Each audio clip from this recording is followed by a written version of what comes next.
Okay, I'd like to call the Town of Essex Selectboard meeting for Monday, December 4th, 2023 to order. First agenda item, are there any agenda additions or changes from staff? None from staff? Any requested changes from board members? Actually, could we move the grant application out of the consent agenda? Oh, we can do that. We put it after the budget work session. Just put it at the end of the business items. Make sense? Do you have a change? Yes. Okay. No. Okay. We're good. Okay, so we have a request to move consent item C up into the business items. We'll move it up to the end of the business item list. I'll make the motion that the select board approve moving the consent agenda item C up to the final business item. Second. Thank you, Kendall. Any further discussion? All those in favor of amending the agenda, please say aye. Aye. Aye. Opposed, say nay. Motion passes 4-0. Okay, next item on the agenda is a executive session. Have the motions up for us. Mr. Chairman, before I make this motion, do you want to explain to the people that are already online? It's got to look there. Okay, so for those attending online, we are intending to have the first hour of our meeting be an executive session. So we're starting the meeting off now, and then we'll be going into executive session, returning at 6:30 to continue on with our regular agenda. I'll let you know that. I move that the select board make the specific findings that premature general public knowledge of the town's position concerning contract negotiations and labor relations agreements with employees would place the town at a substantial disadvantage. Thank you, Don. Do I have a second? Second. Thank you, Ethan. Discussion. All those in favor, please say aye. Aye. Opposed, say nay. Motion passes 4-0. I move that the select board enter into executive session to discuss contracts and labor relations agreements with employees pursuant to 1 VSA 313A1A and 1 VSA 313A1B to include town manager, HR director, and deputy manager.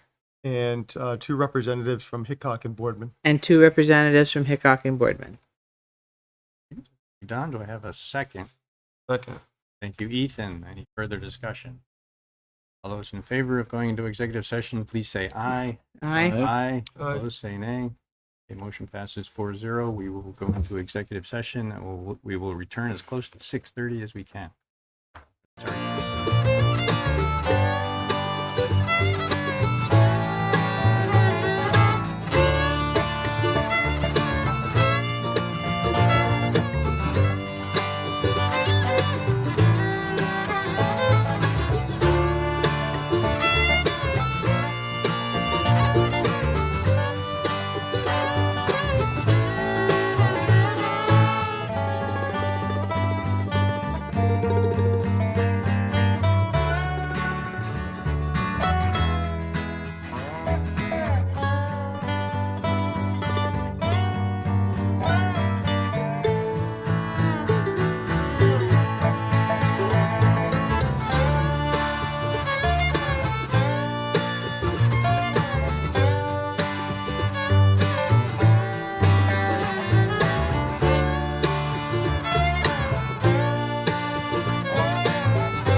All right. It's coming up on 6:30 here. We're back from our executive session. I'd like to resume the meeting. We did earlier amend the agenda to move the consent item C up to the end of the business section, but I've been asked if we can move that up further because Kent is here who can speak to that topic. So I'd like to further amend the agenda, or make a motion to further amend the agenda to move consent item 8C to below business item 7D, so that we can have the right staff here at the address that. Second. Second. Thank you, Ethan. Any further discussion? All those in favor of amending the agenda a second time, please say aye. Aye. Opposed, say nay. Okay, motion passes 4-0. We will move that agenda item up. Thank you for that.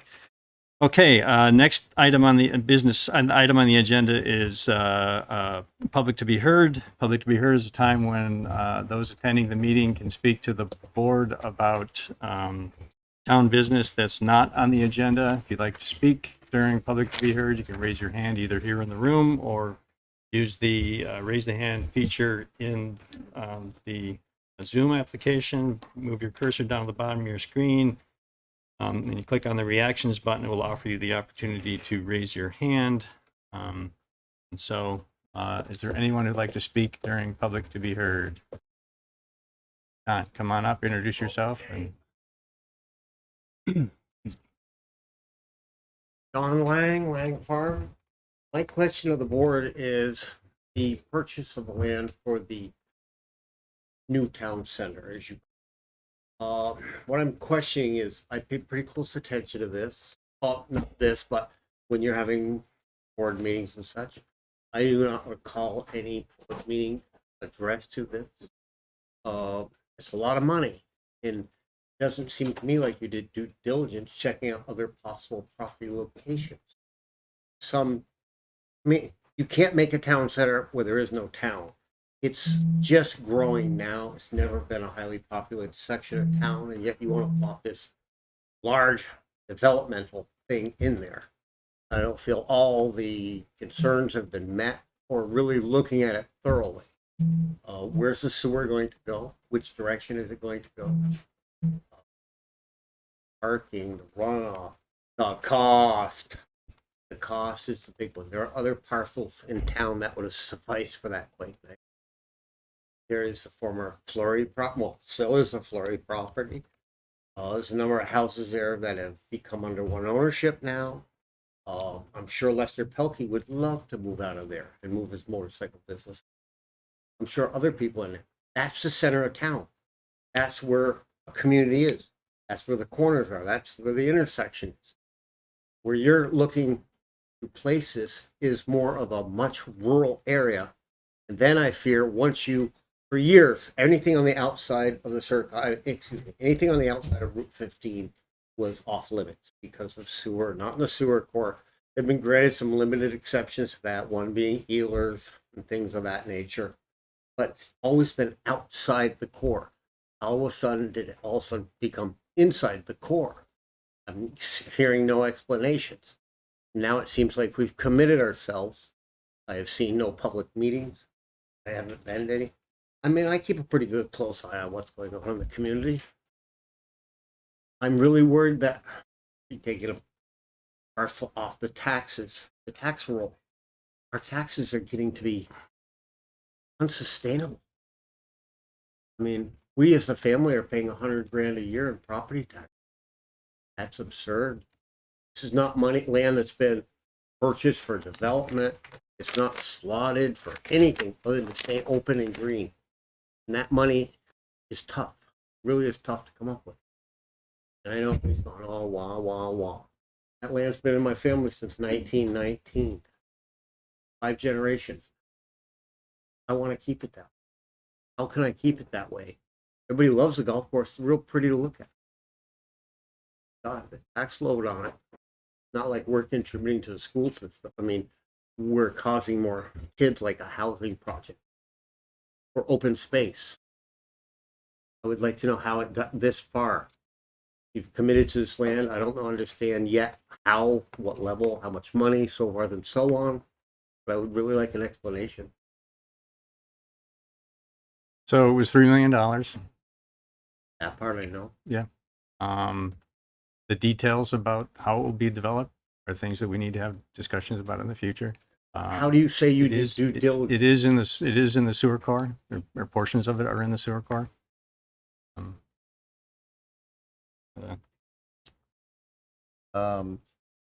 As far as due diligence to the site, we had consultants looking at traffic, soil, environmental issues. Spent a lot of time researching the Okay. site, making sure it was I'm going to developed. ask a question. We have the property I mentioned, the Florida property, which had access on Route 15. Mhm. Now, very close acquaintance of mine owns that, and he's in the room. Nobody ever approached him. Nobody ever approached Sally. I spoke with Sally today. Mhm. It was like this secret agenda. That's how I feel. I mean, it was. We it was spoke- very we- quiet. We spoke Yeah. publicly about the property that we were interested in. I went and to a it number was- of these local meetings that were held at Uncommon Coffee. I think there was another one held down at River Road JP's. Nobody ever, I mean, these are community members. We said we'd like a city center. We don't have a city center. But is Butler's Corners a city center? No. We have there's a 1992 Essex Town Center Master Plan that covers this area and focuses on that as the new town center, 92? which was just updated with the Hang on. which was just updated with the ETC next plan that the select board approved about it. I know what you're talking about. It's across the road.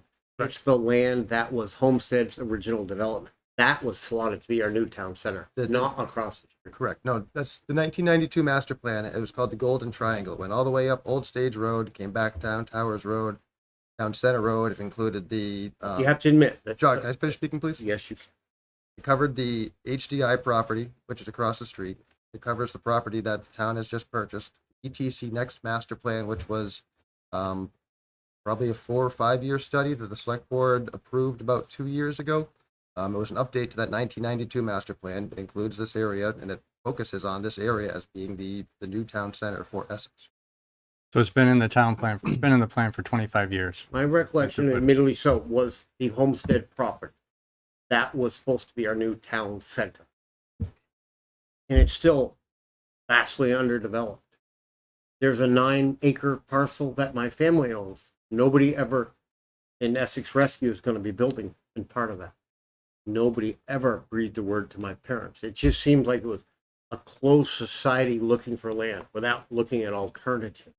You always use the terminology, we had consultants. That seems to be a CYA cover-all. The consultant was VHB, Vanessa Hangen Brucelin. We hired them after putting out an RFP. We had a You use all these acronyms. requests for proposals. We had a few submissions. We hired VHB, which is the name of the company, do the work. They did the work. They investigated the site. We felt comfortable moving ahead with it. Select board was kept in the loop about that, and Don't you think the public has a right to vote on this? Select board, makes yours- select board has the authority to I know purchase that. property. But on the other hand, this is a big move. And here's where I'm feeling with no trust in any of this. We all watched the police building get built. That is the most grandiose, overbuilt, over everything you can use as descriptive terms as a compound. It's way bigger than what Burlington has. It's the biggest police station in the state of Vermont, I would be willing to bet. But when architects design, they design for maximization because that's what they base their fees on, for building costs. I'm just not really feeling comfortable that you have done a level of due diligence to the public. This is a big deal. It should be voted. It really should be. But the public has been given no chance. You guys have superseded that. we asked for. I'm losing confidence here. I can't No, speak you for your don't confidence, and no, I can't speak for your confidence. I'm sorry to hear that you're losing it. we're using the $3 million that Andy mentioned is from the American Rescue Plan Act money. The town received just over $3.3 million for that. About a year and a half ago, we did a survey. We did to the community to hear how people wanted to spend that money, different ideas of how to spend that money. It came back to look for support the town, You said infrastructure. survey. How was the Sean, survey? can I finish speaking, please? Yes. Thank you. We got a bunch of feedback from the community. We presented after hearing that feedback about how to use it. We came to the town, to the select board. We had public discussion back in, I can't remember the month, but over a year ago, about using that money to acquire a site for a future municipal complex. That was discussed publicly for all the reasons we've talked about. VTC Next Plan, the Town Center Master Plan. The select board moved ahead with didn't hear much from the public. The comments we heard were supportive of that concept, so we moved ahead with it. I speak now. I pay close attention to what's going on. I don't recall anything being put forward directly about the matter of a new town center, new office building. You are going to increase the taxes of this community substantially. It's just going to be So spend. there will be votes on any additional Whoa. spending associated with any buildings if we need to go for bonding. So no, we can't unilaterally decide to build a building and put you into debt. You'll have an opportunity to vote on that. My turn. Yes, sir. You didn't put it to the public about the purchase of this land. That's my big grief. You did. You Okay. have all these little bits and pieces that you think stack up to getting public approval. I'm pretty public in this community, and I do participate. You see me here a number of times before, and I do pay attention. I had a few months I was down with I suffered a stroke, but I just don't think you've done due diligence. So John, are you asking us to do anything now? I mean, I'm asking you to put it to a public vote. it's already a done deal. A done deal. That leads me to have a lack of confidence in our current board that I'm seeing sitting in front of me at this moment. Did you ever approach any other landowners? No. Did you ever ask any other landowners who had possible land holdings? A number of properties were looked at. Considered properties. Staff recommended to move ahead with this property. We had an option to do so. The select board agreed with that recommendation, and we focused on this property. You seem to have all the answers, but I'm not feeling very satisfied. I'm I guess that's Sorry, I my can't satisfy prerogative. you. Thanks for your comments. Sure, you've loved hearing them. All right. Anyone else who'd like to speak during public to be heard? I see Lorraine Zavoom's hand up. Lorraine, go ahead. Thank you, Chair. I wasn't going to mention anything about the property purchase. I personally think there was a fair amount of due diligence, and I did know that it was a done deal last week, so I disagree with John. But given what John feels, it's probably a good idea to survey the public again, because often what happens here, unfortunately, with public engagement, people find out after the fact and get mad after they can't change something that is upsetting to them. So one of the things I would love us to promote is like the town news letter that Tammy puts together, which is fabulous. I hope we can maybe send out a postcard or something to get people to sign up so that they're better informed, so we can reduce the anger that happens when people feel they're not part of the process.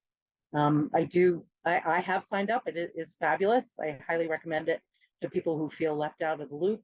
I do see that Essex Reporter is publishing again as well. So for people that have missed a paper, I find that town newsletter emailed to me is just a fabulous resource. What I really am dialed into is just to ask more about the opioid settlement fund and where we are with that. I see in digging that we received the first settlement fund in November of 2022. Not sure which fund that came out of. I see it was approved to go toward I believe the first call program that we had already budgeted for. And it looked like that money was approved to be used for already budgeted money, and that we shifted the money that was already budgeted to something else, which I'm not sure what we shifted money for. But when I'm looking at the law as it is written in terms of opioid settlement funds, It is not meant to be shifted. It is meant to augment. So I have serious concerns about that shifting of funds. I want to make sure that money wasn't misappropriated. I want to make sure it was used properly, and I want to make sure that we're expanding, reducing the opioid crisis that we're experiencing. I see that we had another opioid overdose last Sunday, which was in the police log.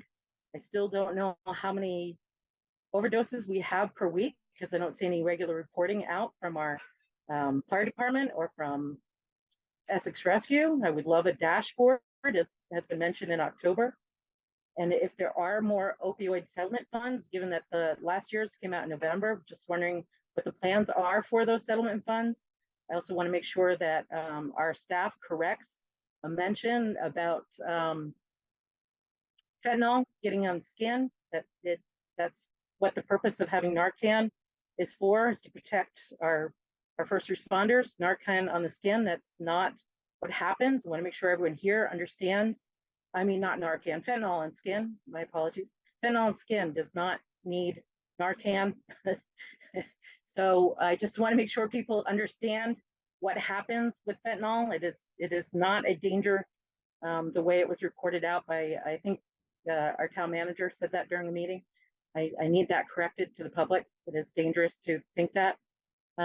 Also see in the settlement funds that Narcan, naloxone, is the first in line in the way the law is written. That is one of the first things that the funds, primary things it's supposed to be used for, is actually stop death. So I want to know where we are with putting money to the naloxone program, which is free for everybody right now. Narcan is free with the testing strips. I understand that there's fear around the first responders feeling like they're enabling, is the word that I heard. I don't know what to say about that feeling, other than the other alternative is potentially death. So then are we enabling suicide if we don't try to recover people?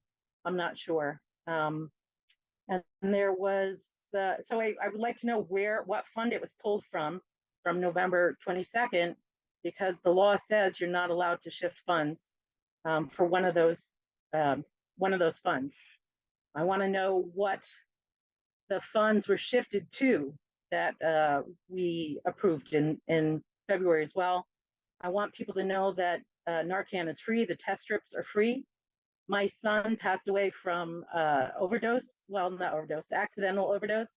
He had an unknown heart problem. He had a 50% blockage in one side. He made a stupid mistake. He bought some Coke from a friend. It had some fentanyl in it, and the fentanyl that was in it from the toxicology report was only doctor level, the amount that they give you in the hospital when they put you under. So it was very low level of fentanyl. So I want parents to understand that it's very dangerous. We're seeing kids also are still experimenting with drugs out there. So I have very big concerns for the parents in terms of getting the Narcan boxes out there to parents. We've seen a few cases. One of them was a local, I grew up with her. She lost her daughter, didn't know that she bought something, and she was found dead in the room next morning. So it's a very serious issue. And I'm just not seeing a lot of information out there about that. Want to know what our plans are.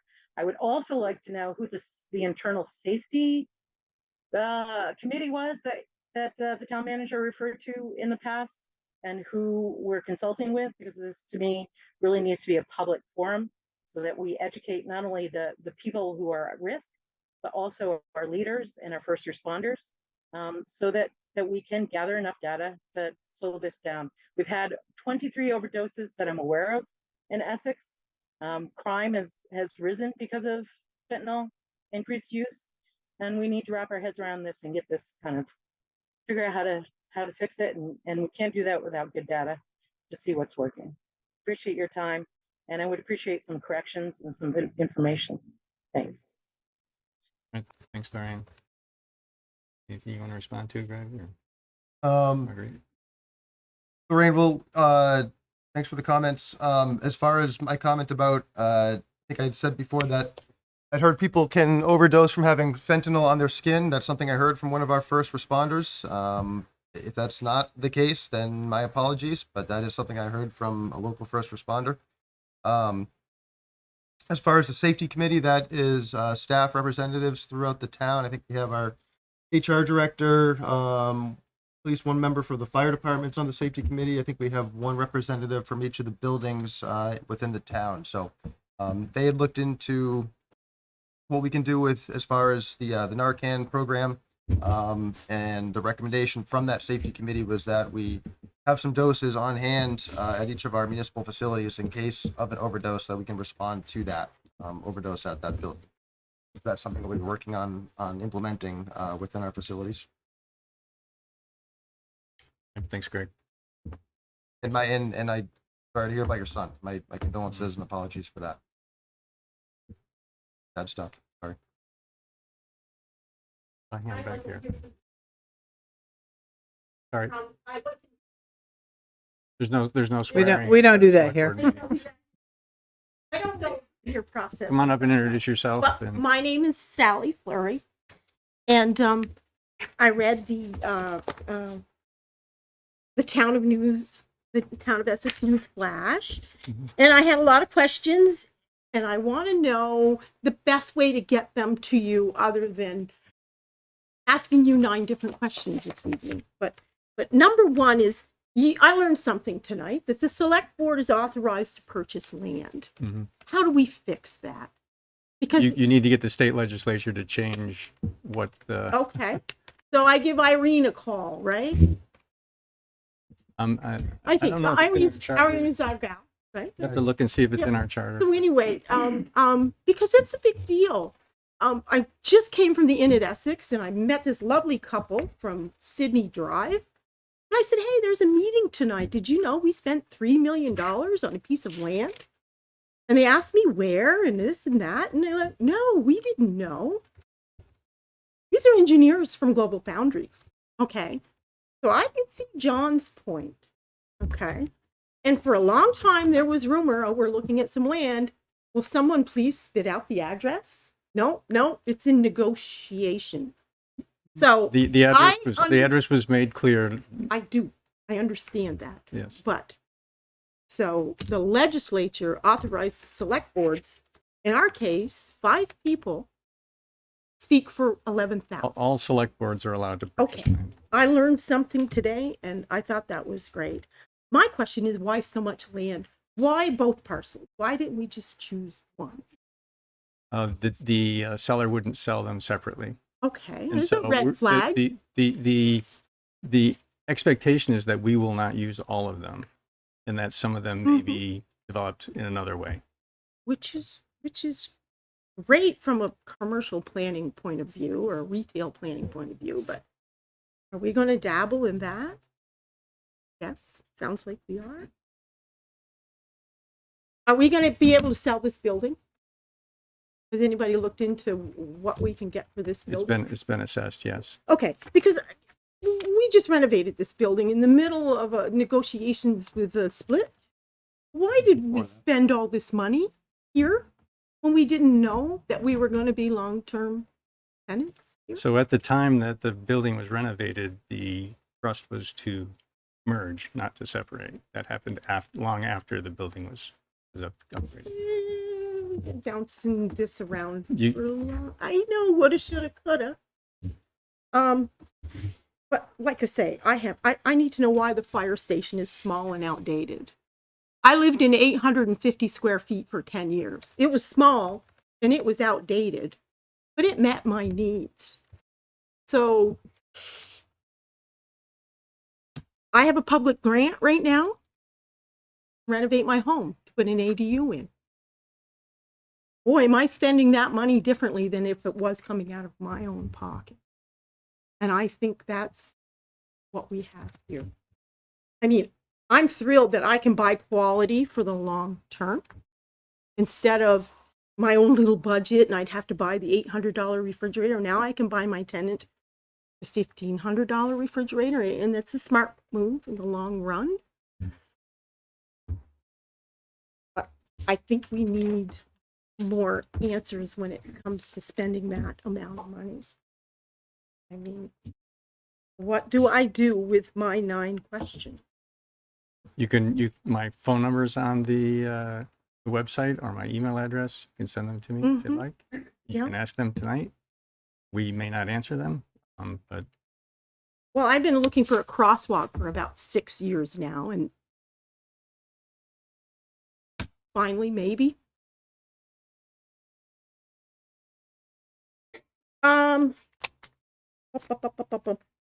Pertinent question.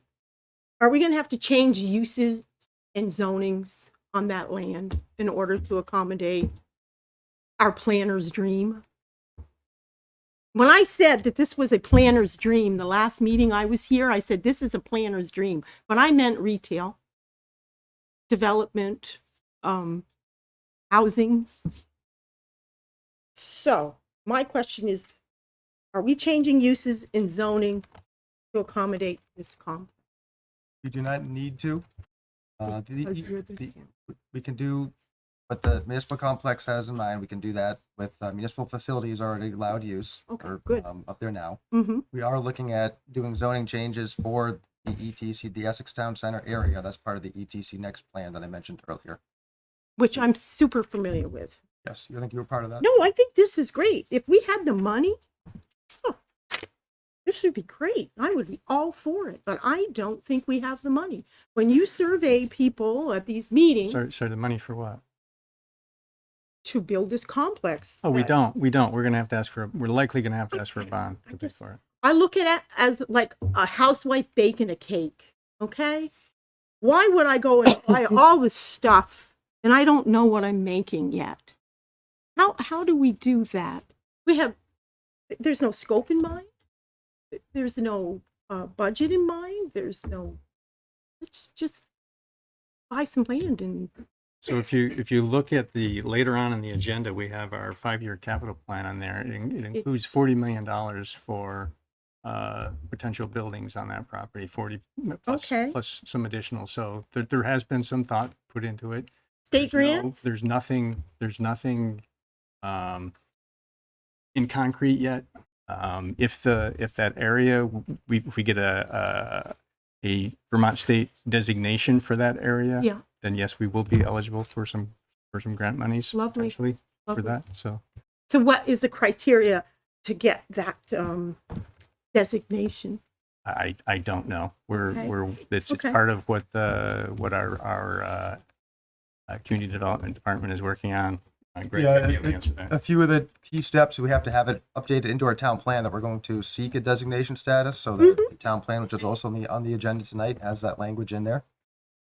We have to create an official map. The select board has approved, and our community development department is working on creating an official map for that area Okay. and taking some of the other steps that are necessary to apply for a designation.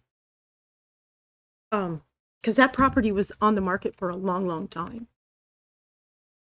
And they come along and tell you, oh, you can't have parcel 1, you got to take parcel 1 and 2.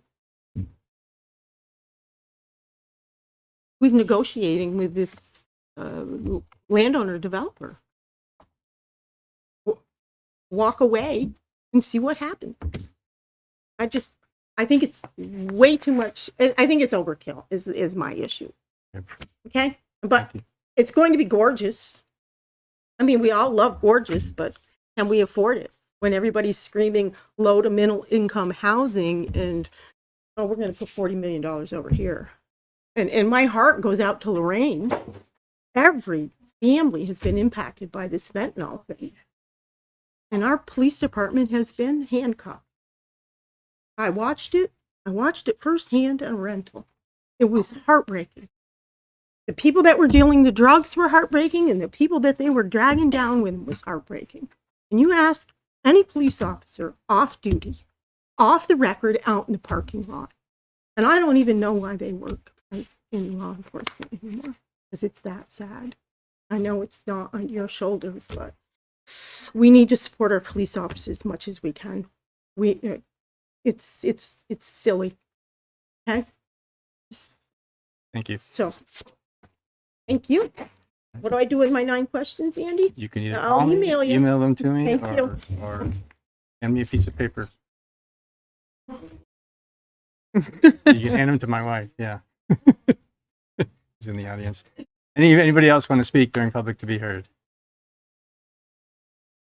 Not seeing any hands in the room. I don't see any hands online. So let's move on to our first business item, which is a discussion with the Cemetery Commission. Is there someone here representing the Cemetery Commission? Come on up. We've been inviting the members of all of our committees and commissions to come speak to the select board. We're working on putting together our budget proposal for FY2025. So looking to see if partly if you have any requests, and also if there's any information you can share with us about how things are going with your commission, or anything you need from us, or We didn't know we could make requests. Yeah. So, but so my name is Joe Teagarden, and this is Susan Brown. We're the co-chairs of the Cemetery Commission. Other members of the commission are Elaine Strunk, Joan Jansen, Elizabeth King, and our sexton is named Evermore. So that's our commission. We oversee, or if you will, we look over 2 cemeteries. One, the Mountain View Cemetery, that's right across from the swimming pool on Foster Road. And the other is Home and Burial Ground right across from the Free Library. That's the 2 cemeteries that we walk through and look at and worry about. So, our priorities are pretty simple. We try to resolve any issues that come up that aren't in regulation. There are times when the regulations need to be changed, and the commission, they'll discuss that and make those changes and vote on them. Our main emphasis is the beautification of the 2 cemeteries. So we concentrate mostly on our meetings a lot. Grounds in general, we're in the middle of a beautification process right now, which means we are fertilizing. We are not personally, we're not fertilizing. No, personally, but the grounds are being fertilized. I should say MVC is. If you never walked through MVC, Mountain View Cemetery, you would not know that it's mostly sand, which makes sense. It's off of Sand Hill Road, so it's hard to grow anything there. Anyway, there's a beautification program going on there with grass is greener, more lush, and we're in the middle of that. We're also in the middle of ensuring that every military grave in both cemeteries has a marker, a military marker, along with a flag goes into that marker. That's another point of emphasis that we have. If you walk through the cemeteries now, you'll see some flags are stuck in the ground. Some flags have no designation on gravestones, so it's hard to know who's military, who's not. And so one of our thoughts is to make sure that we know who all the veterans are in the cemeteries, and to make sure that their graves are marked with a military marker, and that there's a good-looking flag on those graves. And you can imagine what happens. The mowers come by, blow down markers and tear up flags and all kinds of things. So it's kind of an ongoing process trying to make it look good. And we also have the task of looking through the graves, through the cemeteries, to ensure that broken graves are identified and repaired. In general, broken gravestones or whatever are the responsibility of the family, but you can imagine in the common burial ground, for example, families of people that are buried in that particular graveyard no longer are around. So this commission wants to ensure that the stones get repaired.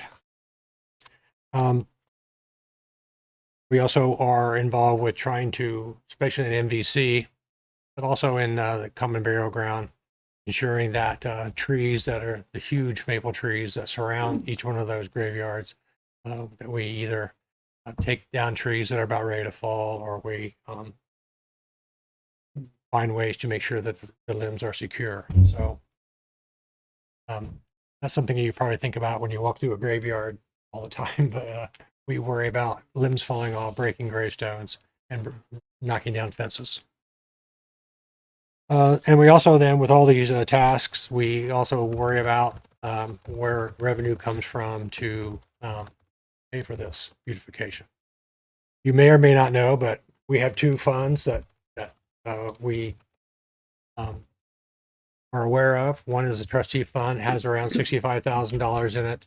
And the other is a regular budgeted fund that has about 40, not has about, starts out each year with $4,500 in it. So that's the two chunks of money that we work from.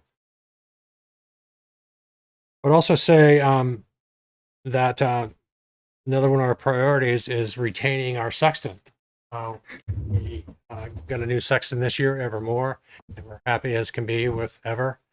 But last year, about this time, we set forth a request that the pay for the sexton be increased. It was not, and I felt at the time that it would be really hard to find someone. And I think it was really hard to find someone, but we did. So that is a general concern. How do we retain a sexton who is qualified to do the job? I don't know you, Sue, but I never could have imagined how complicated or how much knowledge the sexton has to have in order to do the job properly. It's one of those jobs where you don't really want to make a mistake. You don't really want to try to have an internment and then find out there's already someone buried in the spot that you're trying to inter someone else. So anyway, the sexton has to have their lights on. Yeah, I think Sue, you add to that? Well, I think we're very fortunate to have Evermore, and he's very enthusiastic. But I agree with Joe that we really want to keep him. So that would be something we would put forth for you to consider in your budget, is looking at him as a part-time employee rather than an honorarium. I believe he gets $2,500 a year. So that would be one thing. Mm-hmm. We've Joe talked about the beautification. We've had a 3-year project for beautification. We're through 2 years, and it's kind of been your baby, and it really is beginning to show. Thank goodness for all the rain we had last year. It really helped to get all the fertilizer and all going, and hopefully it will continue. But I think one of the things we've talked about is funding. We're trying to understand the financing. We have, as Joe said, we have this budget of $4,500, which we understood was would be for the committee for the commission to use as needed, depending on what the needs are. But one of our questions is, what are our needs? For example, I think you've just found out today that we are responsible for the water in the cemetery, the water bill. Well, that's fine, but we just learned about that. So it's sort of trying to get a better handle on what the commission's responsibilities are and the financing, and so that we can plan. Right. That's our problem. Yeah, one of our priorities going forward will be to reconcile those finances. We might, at some point in time, I think I understand it, and then other times I don't. And so the better that we can know what we have, the better we can budget. And so it will make it easier then to come forward to the select board if we need extra $2,500 or something to repair gravestones, et cetera, et cetera. At least we know exactly what we have. And I don't think it's anyone's fault. It's just that probably I'm just guessing, the Cemetery Commission is not really high on the priority list of anyone, when it comes to budget season. And I'm not being critical of that. I'm just saying it's probably not high on the list, but that would be helpful. But then also, again, we mentioned just the retaining of the sexton, and also then I would just want you to know that if we will go forward with some of these beautification programs, we don't really have like the broken gravestones, like the flags, like the building on the graveyard that needs to be repaired. we don't really have the funds to do that unless we tap into the trustee fund and spend it down. So those are some of the concerns we have going forward, trying to make this thing work right. So take a question, and we kind of went a convoluted way around to where we ended up here, but anybody has any questions about what we're doing, Sue and I'd be glad to answer any questions that you have. All right. It's fun to go out there sometimes. You'd like to go sometime, it'd be great. All right. Go ahead, Don. I have multiple questions. Okay. According to the budget request, we've asked for an extra $2,000 to repair a storage shed. Oh, the storage shed. That is storage shed. Yes, is if anybody's familiar with the Mountain View Cemetery, as you go in, just before you go in, there's a little storage shed that is ancient. It even has a little latrine in there. Not usable, but that's how old it is. And I think, does it have a dirt floor? But No, it has a wood. no, it has a wood floor. Yeah. Okay. Well, anyway, that has been an issue. It's deteriorating, and it needs to be. There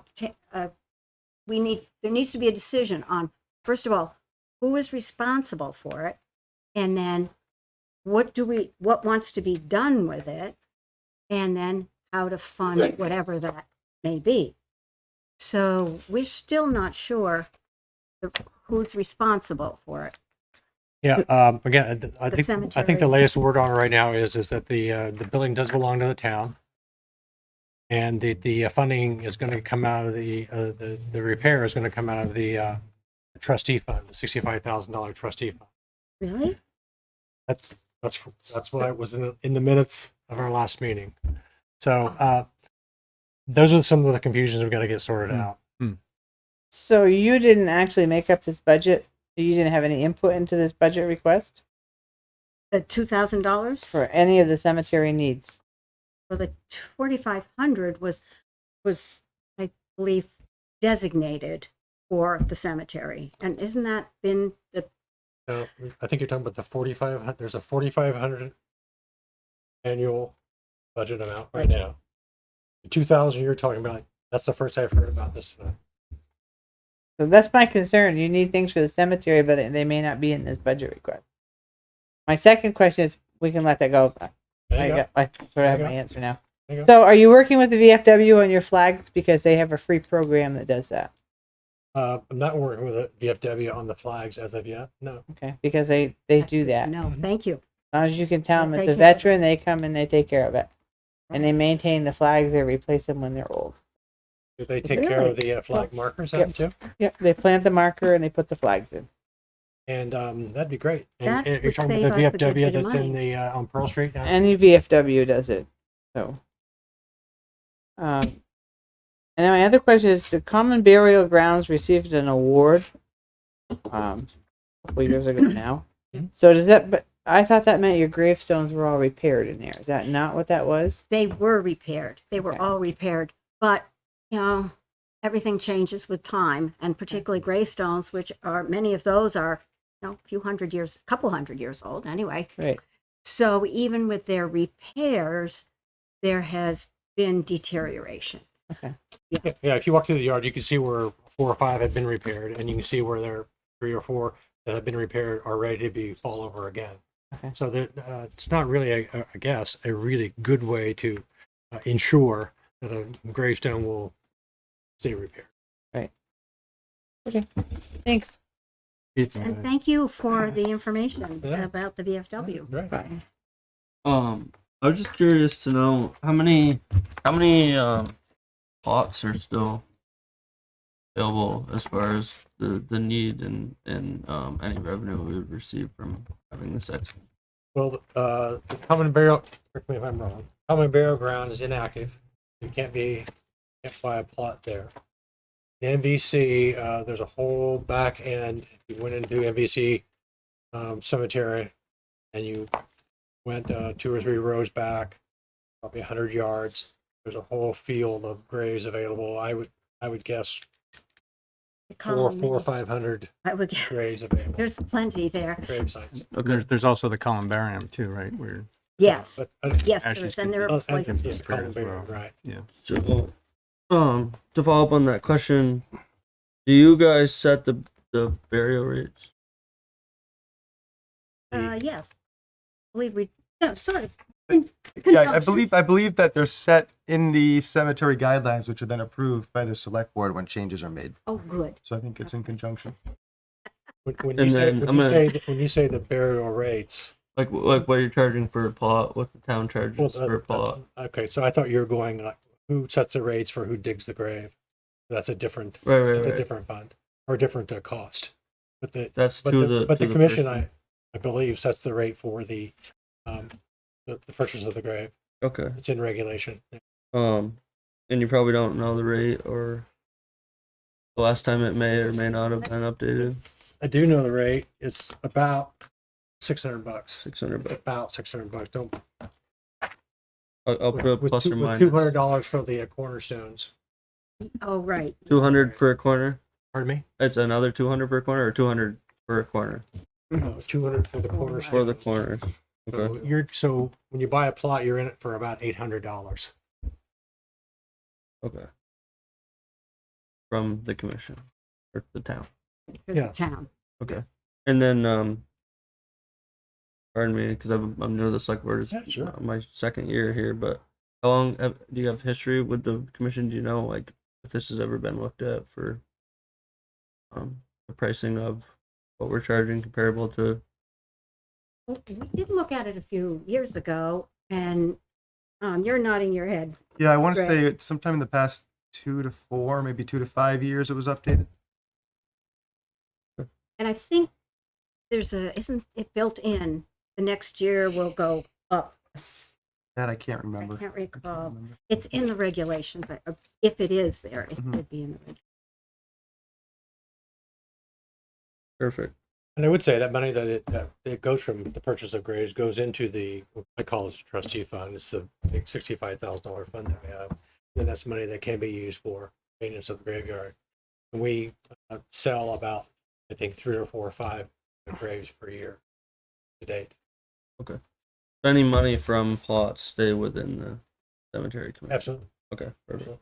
That answers more deeper into my question because I wasn't seeing any revenue in my budget. So Testing. Anything else? Any other question you got? Yeah, I had 3 comments. How are the stipends working for Pardon? keeping? How are your stipends working for keeping Oh, the your stip- commission staff? Well, we haven't. Have we gotten any? I have. You have? I haven't gotten any. So I can't speak to that. Or you can put a form in, they'll start. I did. I put it in. But I thought maybe you paid at the end of the year. No, Oh, I get okay. paid after every meeting. Oh, well, Might want to follow up on I that. might follow up on that. Yes.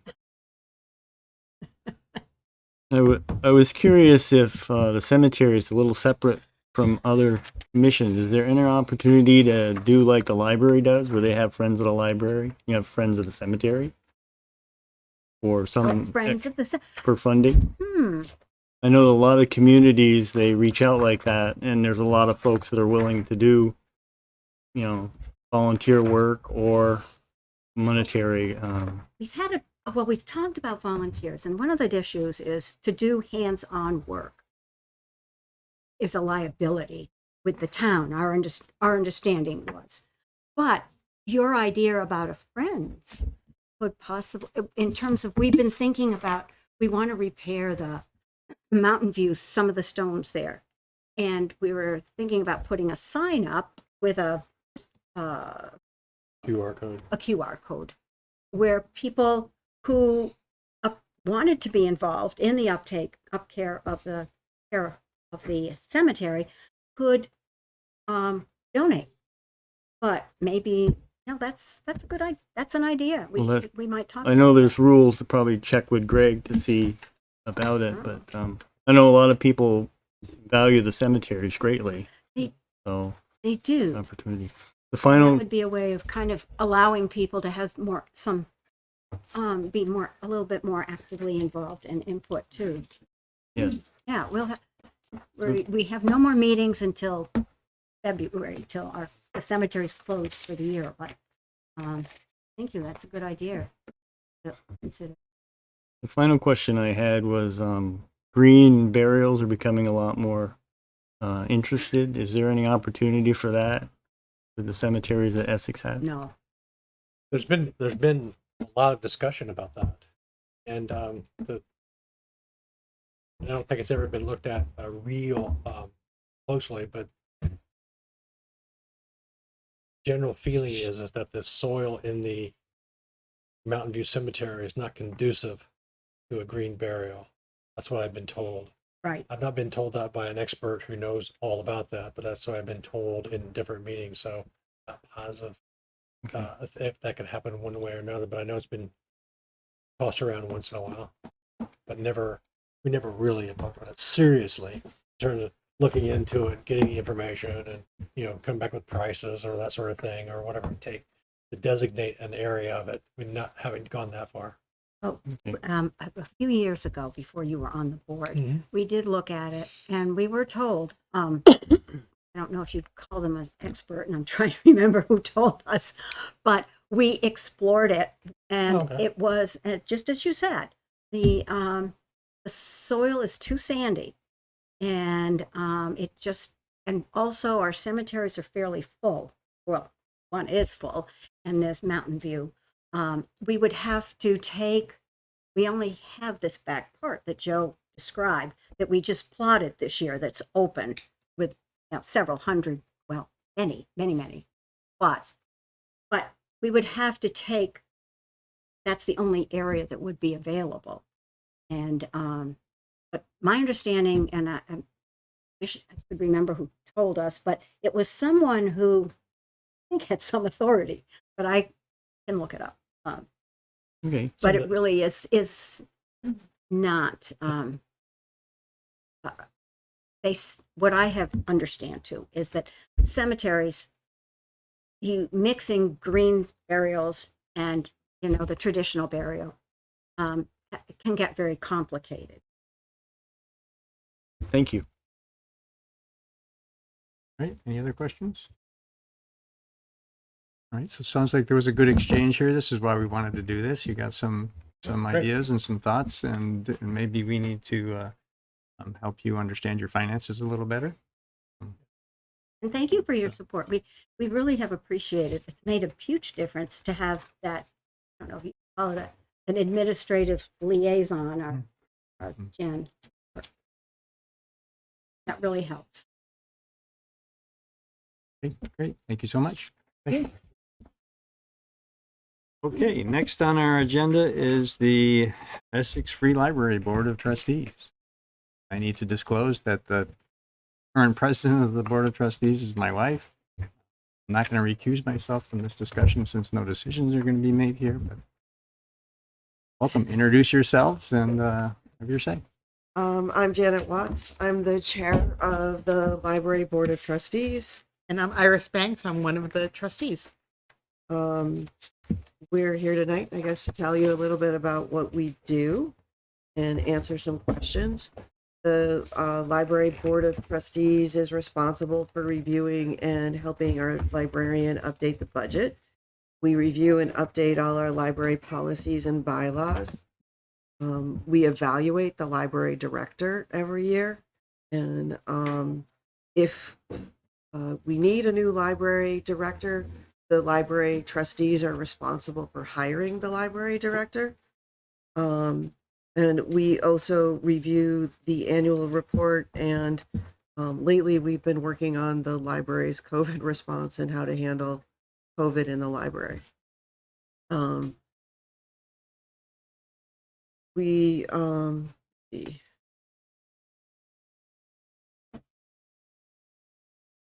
One of the questions you guys had for us were there any budget requests for the fiscal year 2025?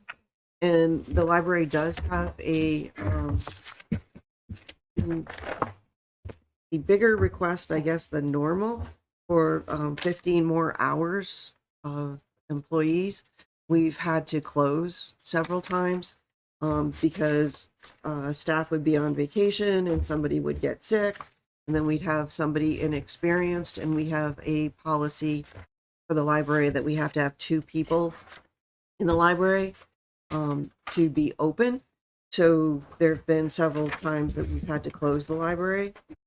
So we're asking for 15 hours more, and it would be split between 2 people. So I wanted to highlight that request this year. I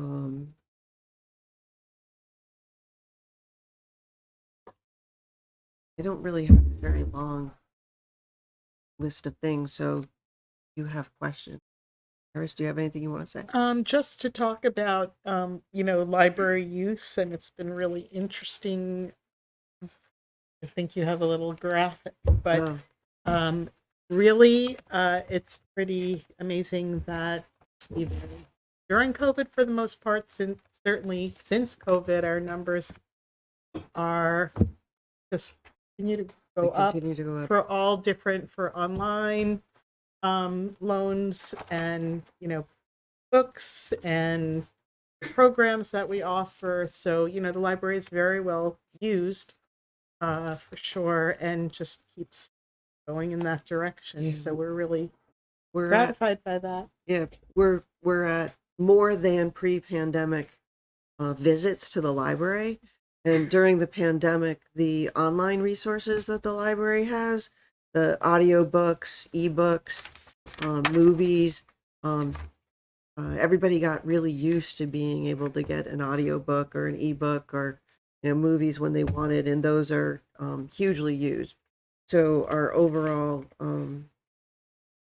sign outs is actually up because people are using both in person now at pre-pandemic levels and using our online resources. We also have classes online. You can take language classes. You can do other kinds of classes online. And I know Caitlin talked to you about the Library of Things. You can sign out a ukulele. You can sign out a sewing machine. You can sign out sew shoes. A ghost finding kit. I think that was a Halloween. No, that's there all year. And It is? There's the New England Association of Ghost. I thought it was only for Halloween. No. Yeah. Also, I guess I want to say I took advantage of some of the children programming when my granddaughter visited last winter, and those programs are full. The story hours, the singing, everything. It seems like whatever program we do, we get a really terrific response. So we're really thrilled. We've been having a really terrific response to the art programs. The Zentangle, they've been offering Zentangle and rock painting and have been full. Have the knitting club, the Lego club. There's a canasta club. There's a rummy club. So those are also quite popular. If you want to join those. All right, thank you. Any questions from board members? Go ahead, Kendall. I was just curious how your stipends are working to keep your board fully staffed. I don't really know. I don't ask people if they're taking them or not. Some people do and some people don't. So we do have 3 new members, and we had, I think, 5 apply, right? So that looks good to me. It's hard to know why and what. Also, I think some of the new board members have a more diverse skill set. So I think that's really been terrific. Like one person is expert in contract, or just it's nice that they bring different skills to the board. But that was encouraging that there were more significantly more candidates than openings, because in the past it's not been a position would be open for a long time. So I would assume that it's helping. Okay. That sounds like it's kind of an indication that it's popular. Thank you. Anybody else? Question or comment? Ethan, go ahead. I kind of have a question. It's more of a learning for me, but what is the relationship between the trustees in the library? Like, how do you get your feedback on hours and you know what I mean? Like, We have, I know a lot, but some of the trustees work for the library also. no, Um, none of the trustees work for the library. A couple of them volunteer. so it's not. And- It's just not paid. No, Okay. yes. But I just didn't know how you guys get like a lot of your information from.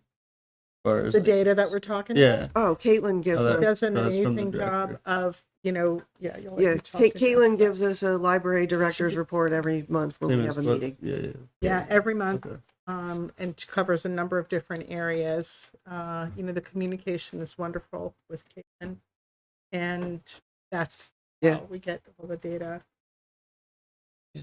They track, isn't it a clicker thing? I mean, they track how many people are, Yeah. so everybody helps, I think, with collecting the data, but, And library director's report, That's every month. you Every guys month. get those, yeah. 8 times a year is what we meet. And we have a plan. We actually set it last time we met, for what we're going to do every month this year and which policies we're going to look at and, when we're going to do our director evaluation, and we have a plan for the rest of the year. I was always curious because I always see the requests and stuff like that, but I was never sure on how Yeah, Caitlin, the function of the trustees. with the with library director puts the plan together. Perfect. And if she has any questions or, wants to discuss things, we're kind of the sounding board.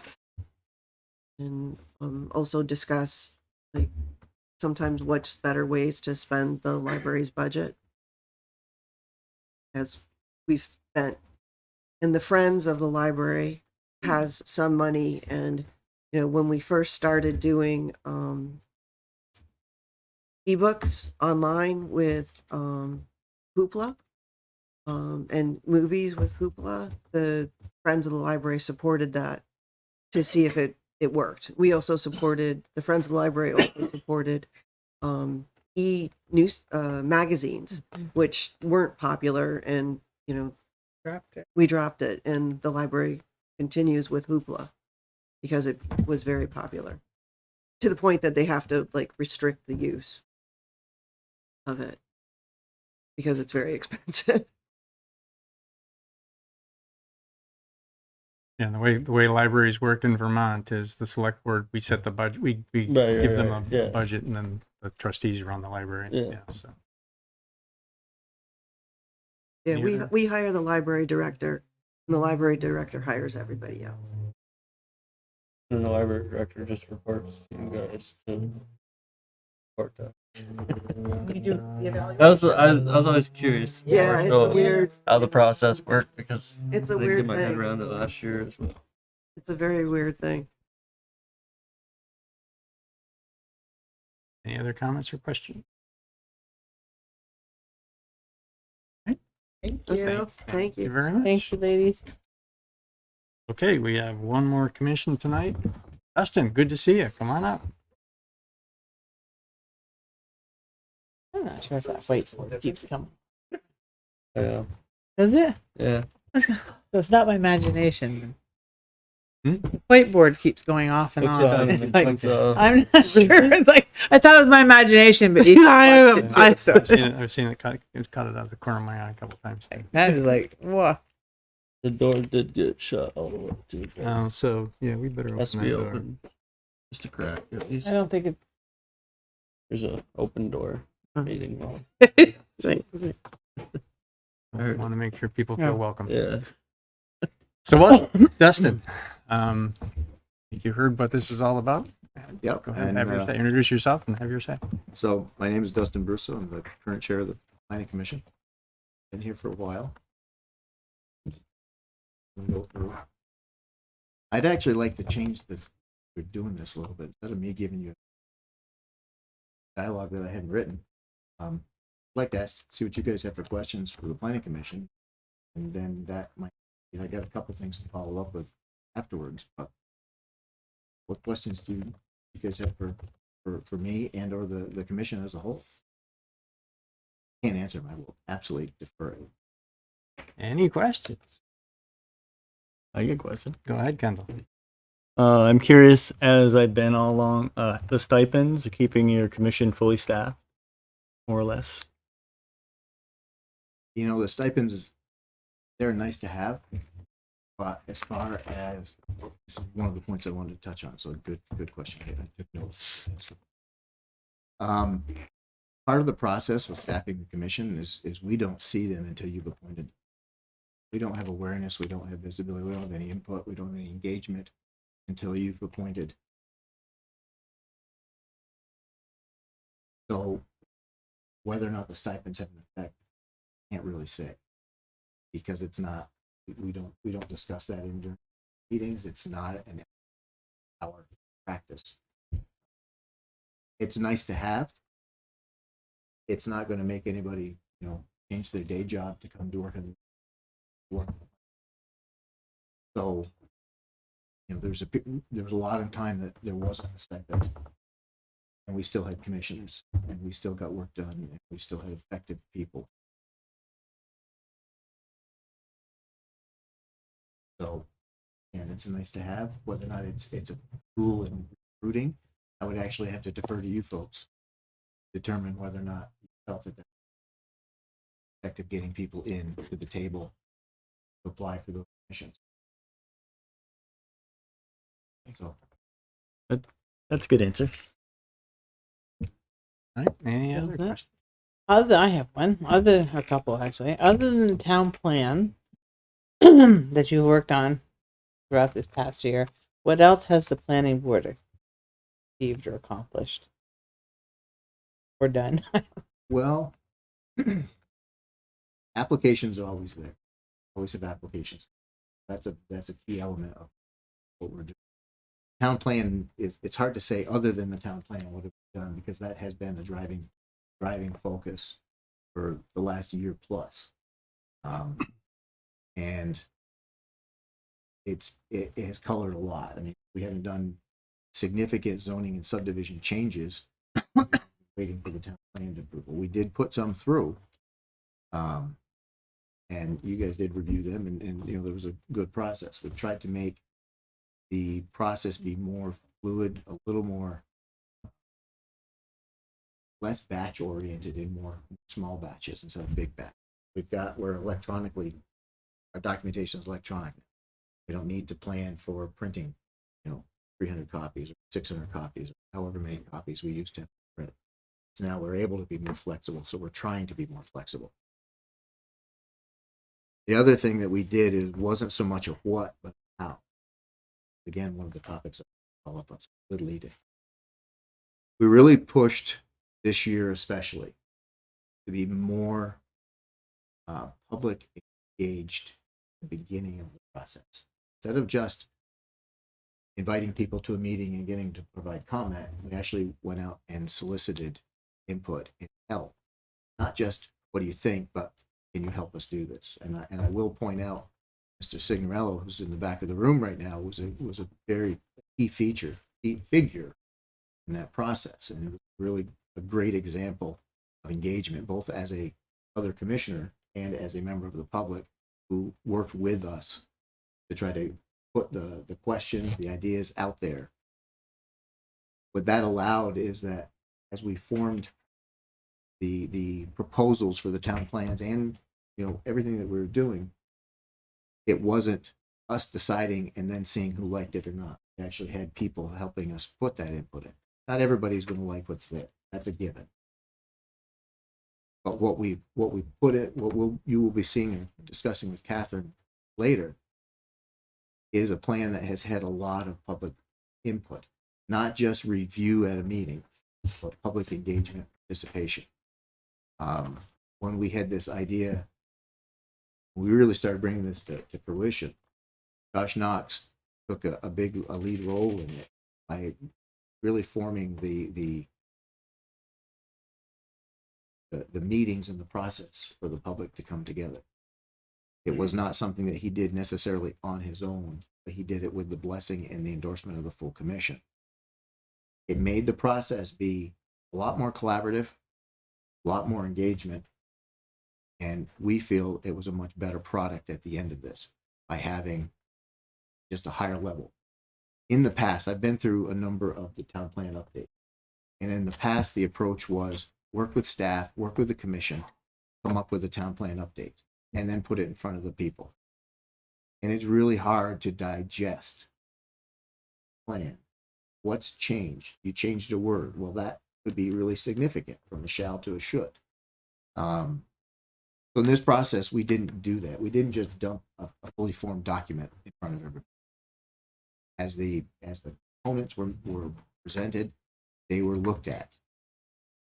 They had public workshops, open forums, people come in and play around with stuff. So it was a different. Can we improve on it? I hope so, and I hope we can expand it. What we maybe missed on this, and would look, and it's probably going to change if we have to change our model anyways. But I would look to have a greater engagement with the zoning board per se, to come in and talk when we start talking about the zoning board, zoning amendments. We still have a zoning board, and we haven't migrated to a new model yet. And I would really encourage the zoning board to participate in the regulation updates. We tried to do that with us last time, but it was too big of a bite. We ended up narrowing our scope down to just the town plan, not just the town plan. It was a big bite all by itself. Okay, so we have heard over this past year a lot of concern about the RPID district. I knew I was going to be backwards. Anyway, so what is your plan going forward? Are you going to have a more updated plan for that area, or you're going to leave it the way it? Yeah. There's so much concern. I mean, we just heard all kinds of stuff. We really need to do a deeper dive on RPDI. So in the town plan that you're going to be looking at, I don't believe, Catherine will correct me, because I'm probably going to misspeak, but there really isn't changes in the RPDI. Right. Because it is, we've had folks request new uses, but that can be a slippery slope. There's a lot of unintended consequences. We've had comments that we shouldn't have buffers, and don't have buffers, we lose control over presentation, the content of certain spaces that we currently do have. Even though we've waivered them routinely, we've waivered them with intent. So it gives it still allows a flexibility as projects come in.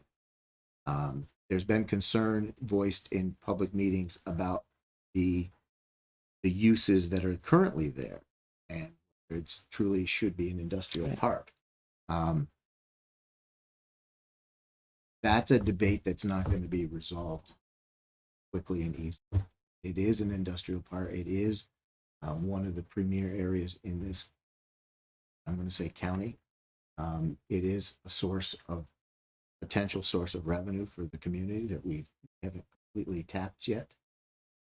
And in light of some of the discussions earlier about taxes going up, should we be encouraging more development in that area? Should we be restricting it? What's the right mix?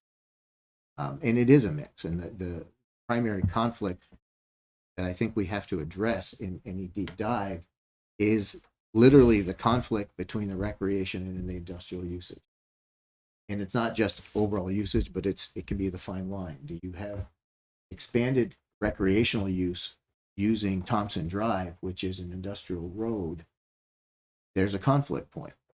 We want to expand the biking that's currently going on. How are they going to get there? Currently, the road is Thompson Drive, industrial road. We have big trucks going there by design. So do we look at a different route? We look at a different way to connect in and then promote the recreation use of that area differently. At various public meetings, folks have spoken about we should have a bike repair shop there. Well, what are we going to do for, we haven't gotten that in there at this point. That could provide usage. We've had folks talk about using, charging for use. We want to charge for use. Then we have a different level of service that we have to provide. We need to provide,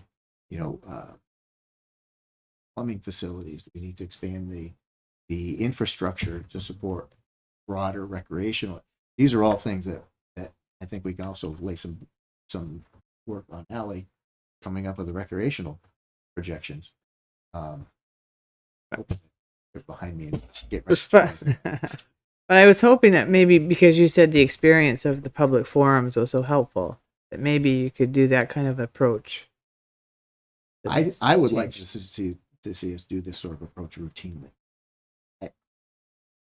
The challenge in any, I want to be careful here because I don't want to dismiss any viewpoint, but the challenge has been when a small group has driven a larger agenda. I'm not talking, trustees who were voted into office. I'm talking a small vocal group. Mhm. We have to be cautious that small group isn't perceived as the voice of the entire community. That is one of the concerns when, a conflict with use is brought to us, and it's accurate. It's a feeling that everybody, you feel, you bring a concern to us, you feel that, you can't dispute that. You feel it, but is it represented across the community? In this process of engaging on a wider basis, I feel has enabled us to have a broader perspective of community intent, feeling, thought, instead of just the people who come to meetings. Because the reality is there's not a lot of people that come to public meetings routinely. We have some. And more often than not, people show up when they have something that they're very passionate about, not the day in, day out, meeting after meeting after meeting. And a point you made earlier was that there'd been a number of hearings and so forth about the parcel. A lot of times people don't realize it until they're made aware when an end result is published. So again, back to the whole focus that we tried to get to was to put that discussion and that option and that target in front of people before it was done. It's a different approach to being transparent than we have necessarily used. I think we've always been transparent, but this was putting the questions, the discussions up front, and letting that sort of drive where we ended up. How's that? Thank you. I would say that it's been encouraging to see some of the members of the select boards either participating as with applicants, Kendall, Ethan, or just observing during the process. I've noticed you've been present on meetings now, so it's nice to see that there's some awareness. Any other? Ethan, go ahead. I'm just curious if I was gonna By ask the way, Ethan, you cannot use the "I'm new" tag anymore. I'm still new. You're not doing it. It hasn't been 2 full years yet. Still new. It takes a year just to understand this, and then a year to actually get really involved where you know what's going on. And then you got to start running for your next. Yeah, and then I had I only was on for 1 year and had to start running for a campaign and get reelected. So I'm really just getting into it. Okay, so I was gonna ask you what was working well on the board, but I'm gonna save you from answering that because I heard a lot of the work you did, and Don asked a couple of good questions. So I'm gonna ask two parts to this question. I'll try and keep it simple. What can be improved in your mind for the board itself? Mhm. And then my second question is what can be improved from the board to staff to select board, any of that process? Communications on the town side, but then also, is there anything you feel could be improved as a board? I'm not going to call out anything specific as far as improving. I think there's always room for improving communication. There's communication with the community. There's communication with staff. There's communication, within the commissioners themselves. We have to be aware of our internal communications. We have to make sure that we're not doing anything outside of the bounds. So we use staff frequently. I know when new commissioners come in, I've encouraged them to, float their ideas, concerns, questions to staff, then let that come to the full commission if it's related to application. As far as communication with, we're doing pretty good. I'm just trying to look back, and it's hard to say how can we communicate with the select board better, because we have to be separate. So it's a restrictive process, and we can't set really any big goals with that, because we can't. So even, this is a conversation. I did not take your list and write down a lot of prepared answers, because I wanted it to be more of a conversation than me coming in with a test Lecture. questions. Perfect. What So- else am I missing? No, I'm just Don made a good point about the communication, but I'm just making sure that there is that. I think the reason why this was set up, I don't think there's a lot of budgetary things that you guys wouldn't help with, but I just want to make sure that there's the connection, and obviously it'll be with chair to chair, but that the select board does have the ability to help if there's conflicts that arise, or you need help, or just making sure that hey, everything's going good, we're getting all the responses we need in time, and it's not slowing anything down or any of these other things. Just that, I think that's what we've talked about with a lot of the committees and commissions, is just having that relationship that probably never really, I know the chair reaches out all the time, but as a whole group, this is new. That's kind of why we set it up. So we just want to. I know Tracy's not here tonight, so that's her question. Is usually, what can we do better to help you guys? Well, I think that in the planning commission, as compared to other commissions and boards, we don't look to you for guidance, right? We can't. Right. For guidance. So it's a little bit of a different relationship. Everything we do has to be filtered through staff, and between Catherine and Greg, that's our conduit into the select board routinely. And that's I don't think there's a problem with that. I think that's probably keep that appropriateness is that's the right path. Right. Um, I'm gonna cut to the chase. Jump it. Can you tell Andy if Greg's doing a bad job? Yeah. Okay. Perfect. And tell you if you want. No, but probably should. I'm not like, I wasn't trying to get into the whole like the select board getting involved or anything, but I'm not picking on Greg, but I really was. But that's what the question is not that the select board's gonna go around and micromanage all these groups, just that there's a channel of, hey, we have a problem. Yeah. And I think, can you help us get it fixed? Because ultimately, and I had to pick on Greg because he's the town manager.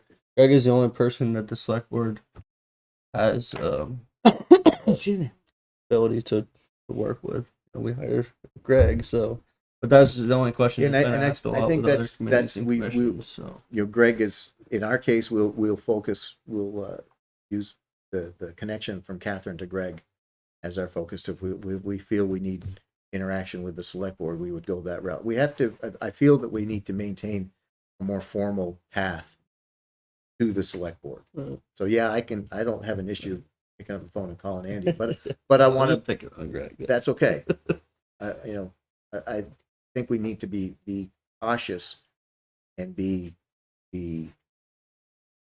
aware that the select board and the planning commission have jurisdictional differences, and we got to be careful we don't blur those lines. And I think we've worked with Greg before on items, and I think that's worked out. So I don't think there's any concern at this stage from that level of interaction. So if there's no more questions, I got a couple comments I just wanted to just run on. I won't take long, but I'm open to. Any other questions? Okay, go ahead. One, I touched it on the town plan. That was a very good process. That's coming up to you guys. So at this point, that town plan, I want you to understand or feel that that's been looked at thoroughly, not just by the planning commission, but it has been viewed by the community the entire time that we did reviews on it. So it's not something that's only been seen 2 or 3 times. Any one person might say they didn't see it, but it has been in the community the entire time that we've worked. And I'm hoping that helps you look at this and have some level of confidence that it's not just the planning commission rolling dice and seeing what we can do. We talked about we don't have budgetary needs, but there are a few items that might generate some cost for us. One is Catherine needs a new laptop with a battery that, so she doesn't have to be plugged in meetings.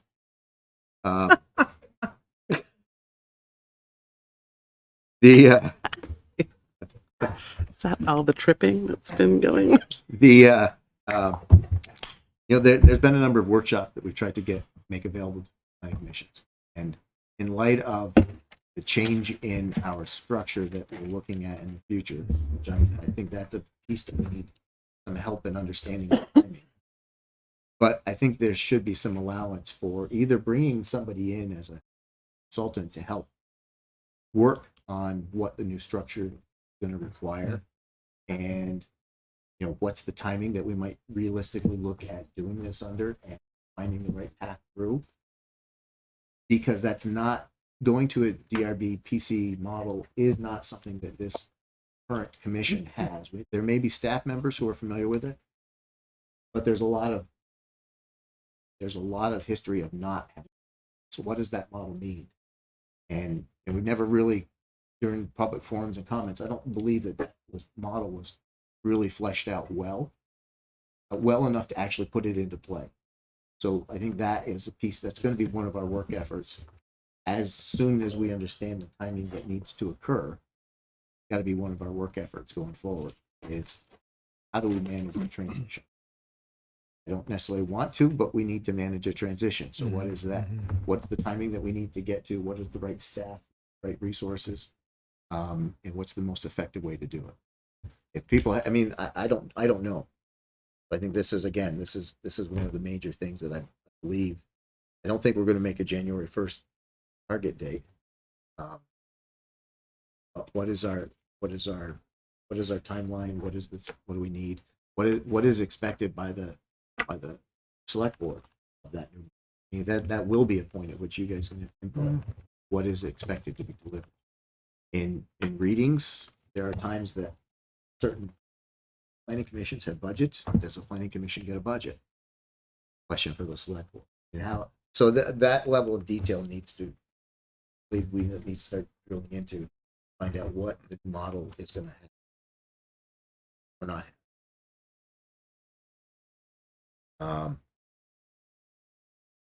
The town plan review that you guys are going to be looking at, it's key for us getting into the zoning and subdivision regulations that we minimized. But now once that town plan goes into play, especially with the ETC next area that Greg mentioned a number of times, that is the tool that will enable us to start creating the regulations to support that effort.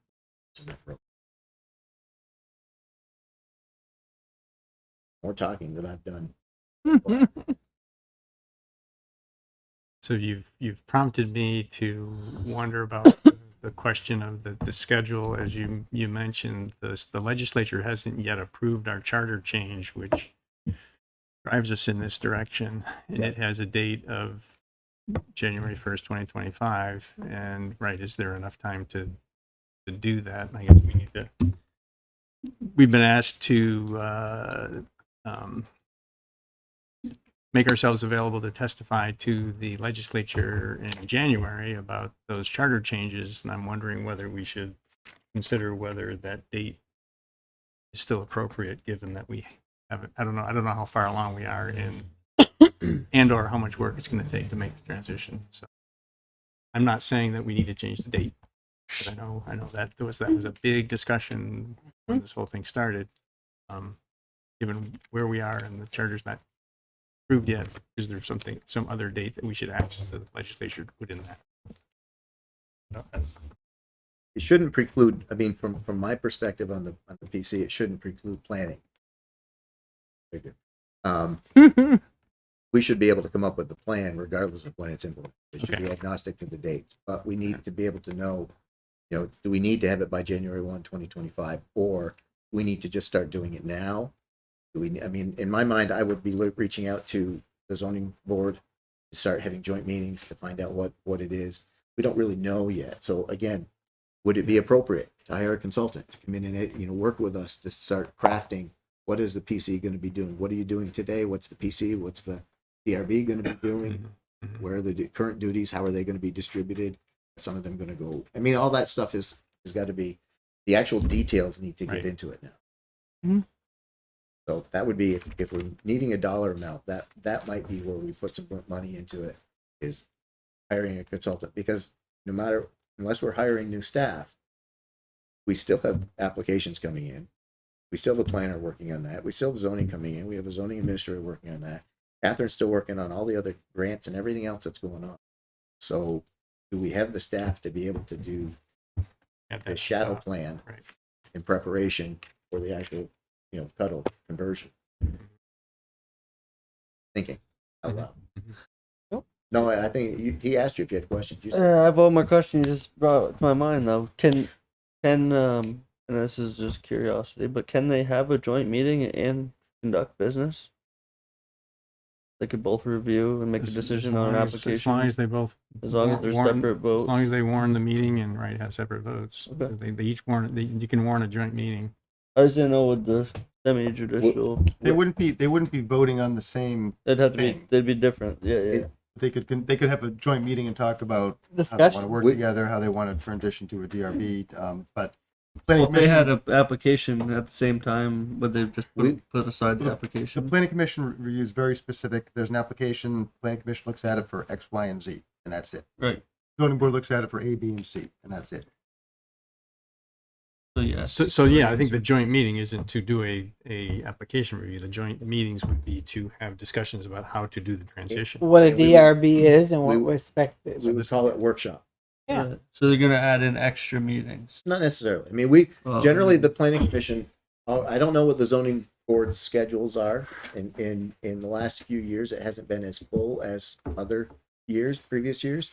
Right. The planning commission generally has done one meeting a month with focus on planning, and another in the second meeting. Excuse me. Usually the first meeting is focused on planning, second meeting is focused on application. And that's allowed us to go into a lot, deeper dives on the planning aspect. So it would not necessarily require extra meetings.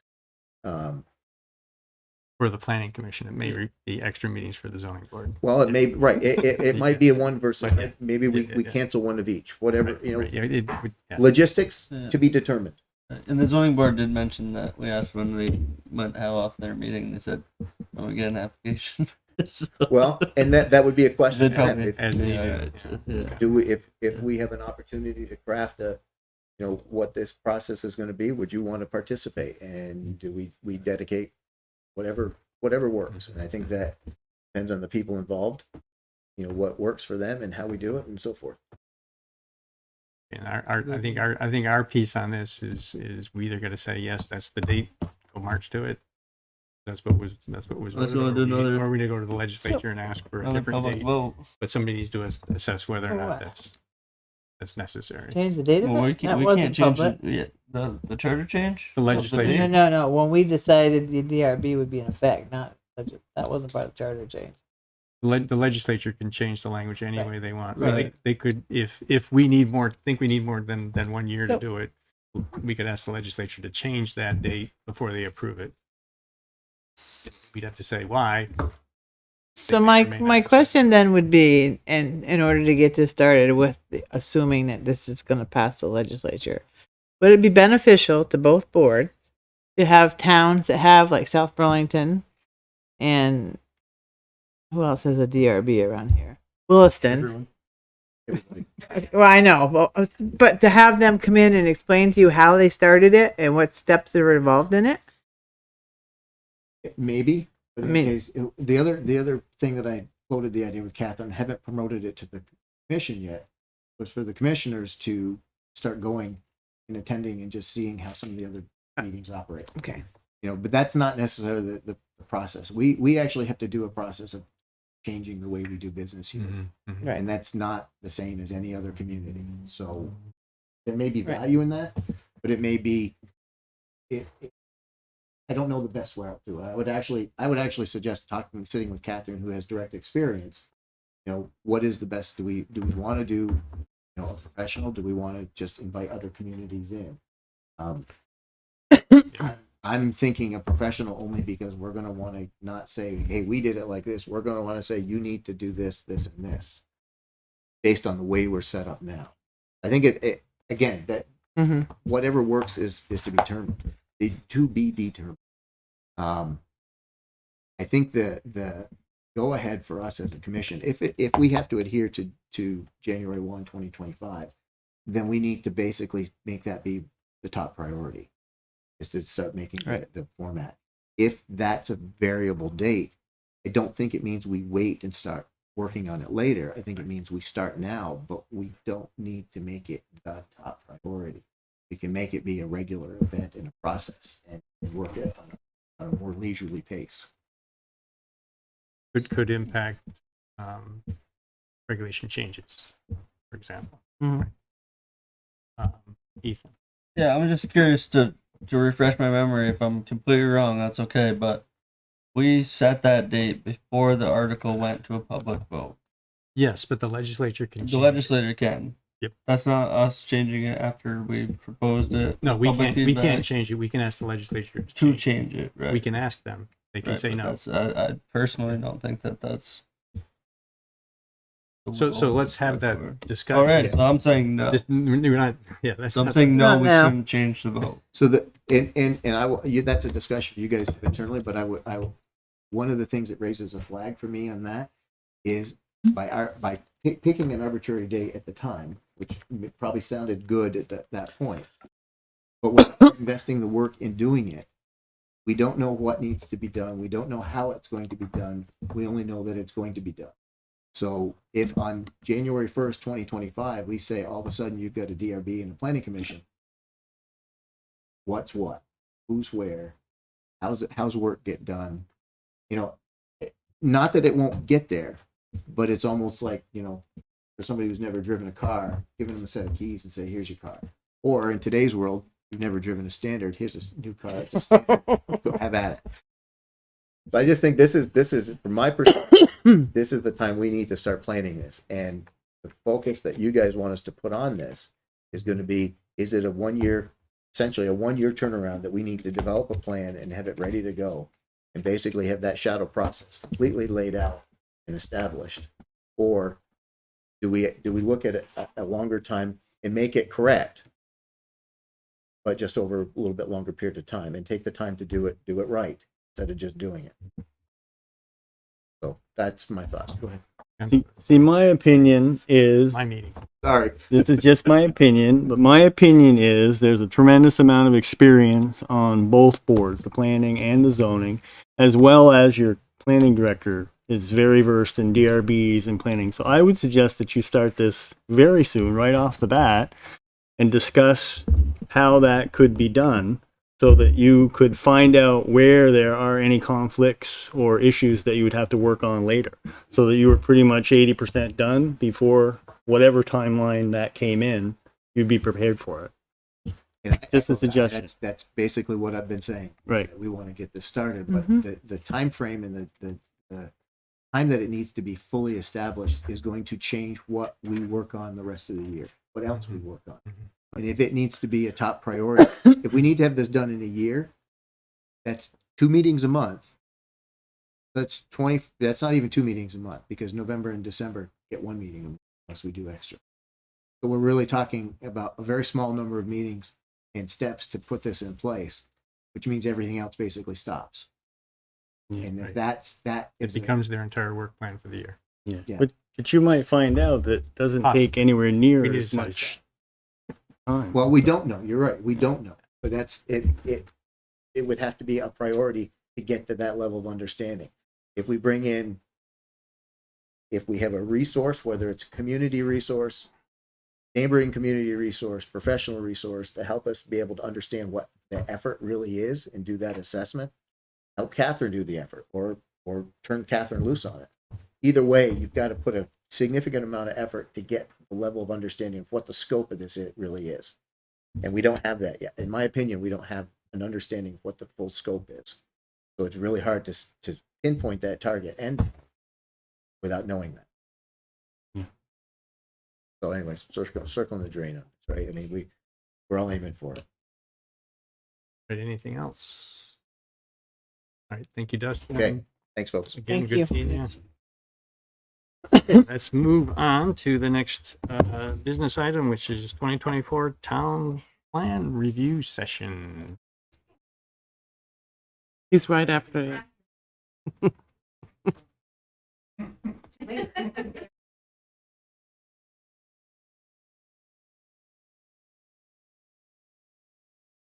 Watch out for Catherine or cords here. No, there you go. Dragging something? She's got to be plugged in. So. Oh, man.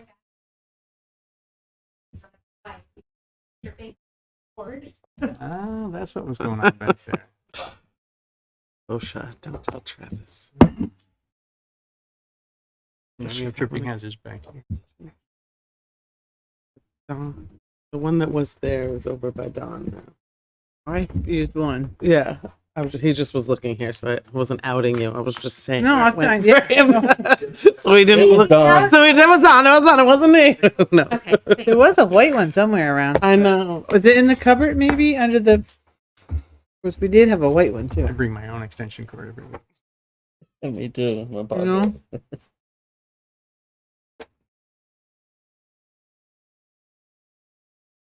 Or we'll just cross your fingers. Well, I can give up this one because mine will hold. My battery will hold. It's good for now. That's how long we got. So we'll have to finish this fast. There we go. Let's finish that. There's some Perfect. inspiration. Can you allow me, Greg, to share my screen? Yes. So in your packet, along with my memo, there was a presentation that I'm planning on sharing. Just to Be all set. great.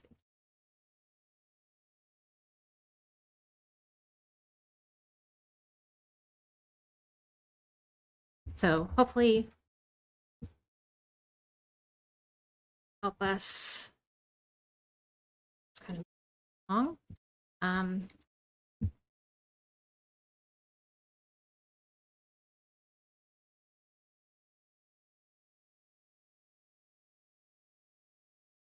Okay, town plan is something that our state allows and encourages towns to do. You're not required to have a town plan.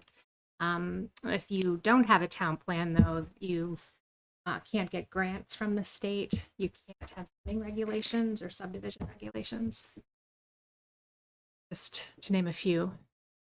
A town plan is required to include several elements, and those are all listed there. And so when you go through the town plan, you'll see that we talk about land use, and there's a land use map, existing land use and future land use. There's an economic development element, transportation, housing, education, including childcare, energy, flood resilience, natural, scenic, and historic resources and protection of those resources. New element, forest block and habitat connectors. That's new in our town plan. It went into effect, I think it was in 2017. So after our last town plan was done. And then utilities and facilities, and then just some general maps that relate to all of these items. Not all of them, but a lot of them. Town plans are implemented different ways. One is through our zoning regulations. So you might see something that tells us to look at, for example, the RPDI district. So that would mean we need to look at our zoning and figure out maybe some changes of uses or buffers, like Dustin was saying. Our capital improvement plan plays off of the town plan. So you'll see things that a public works really needs, really the town values. And so you'd see money going towards things like trails and upkeep of roads. And then also town plans are implemented through initiatives of individual town departments, committees, and commissions. We're very lucky, I'd say, in Essex to have very active and very involved boards and committees that help us carry out some of the things in the town plan. And then finally, there's a section about schools. And so school is implementing their section, although they have their own plan. So I don't think they're looking at our town plan that much, but technically they could. So I don't need to spend a lot of time on this, but the town plan really did go through a pretty thorough community vetting and outreach process. And I think one of the biggest things we did was some meetings that we had. There were 8 of them in January of last year, so just about a year ago. And we sent out postcards to all the households in town. And then from that came the community vision. And so this is worded in what a town plan reflects, but it's really what our town wants to see, so that Essex can be and ways in which to continue building a community that is connected, diverse, inclusive, sustainable, and a joy to live in. And there are 5 chapters in our town plan. Past town plans have had like 12 chapters based on each one of the different required state elements. So the last town plan that I think Greg was a part of was really a shift for the town and trying to simplify things, maybe connect things a little bit better, hopefully make it more readable and more interesting. So we've have 5 chapters. So one is an introduction. We have an action plan. What is Essex as a community, how we relate to the land, and then serving the community. So just a little bit more about each chapter. So the introduction chapter, it's really sets the stage for what is in the plan and how the town relates to surrounding towns, the Chittenden County Regional Planning Commission, and the state. And we have in here the vision of a bunch of different things. So you see in that first chapter, this came from our community outreach. There are different topics like development. People wanted to see affordable housing and aesthetics of development were economic development, a variety of local businesses was important. And conservation, climate, and agriculture, a working landscape, green incentives, preservation of open space, infrastructure, connectivity came up over and over. Recreation, the key word was opportunities. So both expanding of opportunities, more opportunities, but also we have a lot of opportunities that are offered. We have a great opportunities, whether it's parks or programs. So also in the introduction, we've included the Declaration of Inclusion and then also just inclusive language throughout the plan. That is a newer thing, and it's something that's being encouraged throughout the state and town plans. And I think another big one, back to earlier conversation about trying to seek state designations for our ETC next area. So really help us implement the ETC next plan. Chapter 1, and this is what we want to accomplish as a town. So the actions and all the sections in the town plan have, there's sections that each section of the town plan has actions. So our transportation section has specific action plan. So actions of here's how we want to get our transportation network improved. Housing, here's how we want to improve. It's more detailed than this, but just giving you a little bit of example. And these actions were developed by the boards and committees for a big part. The working groups that we had, town staff, all were based on community input and also our town needs. And in some places, it's just some state requirements. And chapter 2, Essex as a community. And this is how Essex sees itself as a community, as well as facts and figures of the town. So our history section starts off that chapter. We expanded a little bit to go back prior to Western settlement. It's kind of a new addition there. We have up-to-date census data. Now, a big change in this plan was that Essex Junction was the village within the town at the time of the last plan. Now it's separate. Our census data isn't separate yet from the city. You can separate it for most cases, but it was difficult. So this is going to be a project for to make sure the census is seeing us as two separate independent entities going forward. And then again, the sections in this chapter were developed by staff, boards, and committees, and then tying in the public input that was heard. So some key items there, economic development, so it really addressing the town's economic base after separation, importance of recreation economy in our town, and, needs for expansions of those things. And then housing, we've got some statistics there, but also some ways to increase affordable housing stock. And then energy, we need a new energy plan. So there was an energy plan that was done. It was in conjunction with the city, the village at the time. The data is not separated out. The Regional Planning Commission has agreed to help us do a new energy plan in the spring or late winter. So it's in there in the town plan. That's something we want to do, and we're going to be able to get to do that sooner rather. So chapter 3, how we relate to the land. And this is how Essex should relate to our natural environment. Also the aesthetics, the visuals that we see and want to see in town, and historic resources, and also what we want our future land uses to become or stay, I guess. So again, I had mentioned the forest blocks and habitat connectors. That's Act 171 that was implemented, that it requires us to look at our forest blocks and thinking about how we're connecting not just in town, but also to other towns. And then the ETC Next plan.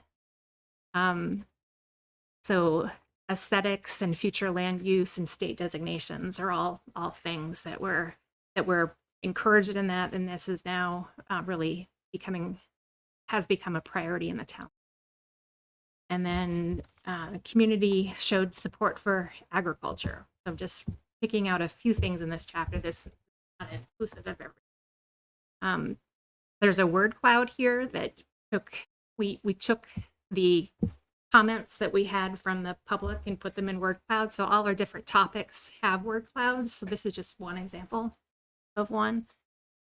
It's not inclusive of every comment, but the bigger words are the ones that we heard more from people about. And then finally, chapter 4, this is serving the community. For the most part, it's really how the municipal staff are providing support for the community and explaining more about how that happens. So recreation, I've just pulled this out as one, really the key area and the importance of the town in our listening process was that keyword opportunities that I had mentioned before. So really, we have great recreation program. We also just have great recreation opportunities in town. So there are some new sections in this this chapter. We added an administration section just describing more about what the really the town manager's office does, the IT department, and the Community Justice Center for all that. So what's next?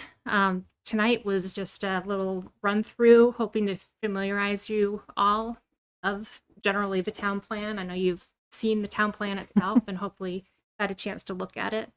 But also, understanding the process that it's gone through, all the work that's gone into it, and the community input. And you have 2 public hearings coming up. So December 18th and January 8th. And that's the point where the public will come and have some more opportunity to weigh in. And that is also an opportunity for you all to weigh in. But just to remind you that the work has been done. This is kind of the icing on the cake at this point coming to you. So we're not looking to like dig in and roll our sleeves up and do a lot of rewriting or changing. So after the January 8th public hearing, there'll be a vote for the select board. And then at the end of January, assuming it passes, you would warn it for a town meeting vote. So that it would go on the ballot. Our town is one of not many that actually do it that way, that allow the public to do the vote at the end. So I think that is it. Last question. Any questions? Ooh. So, So under the energy plan, are you planning on using current members of the energy committee also to work with the, okay, Yeah, I would really hope that they would be the ones who are doing most of that work. okay. And my other question is, under the transportation part, you mentioned using school buses in your plan, but nowhere does it say you're going to involve the school department or school district.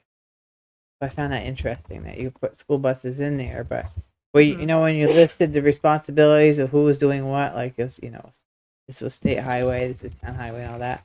Nowhere does it have any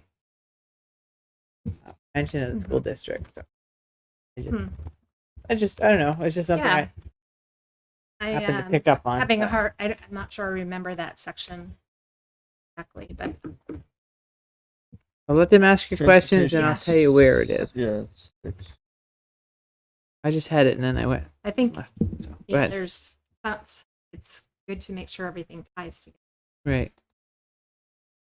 For sure. Oh, Page 14 for the action goals.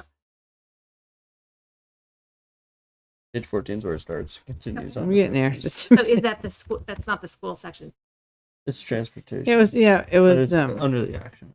Yeah. Okay. Under the action. I should note one other thing, and I pull it up, but the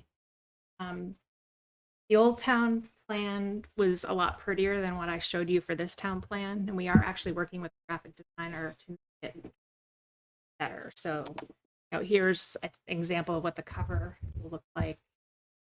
And then side, we're having a landscape format, so our maps can be bigger.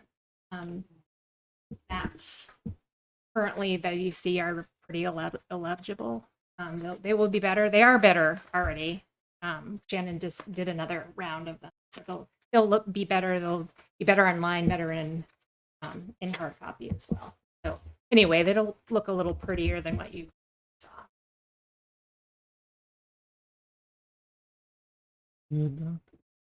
I'm okay. Go ahead. I know you got anything. This isn't really the meeting to talk about the nuts and bolts of the plan, though, right?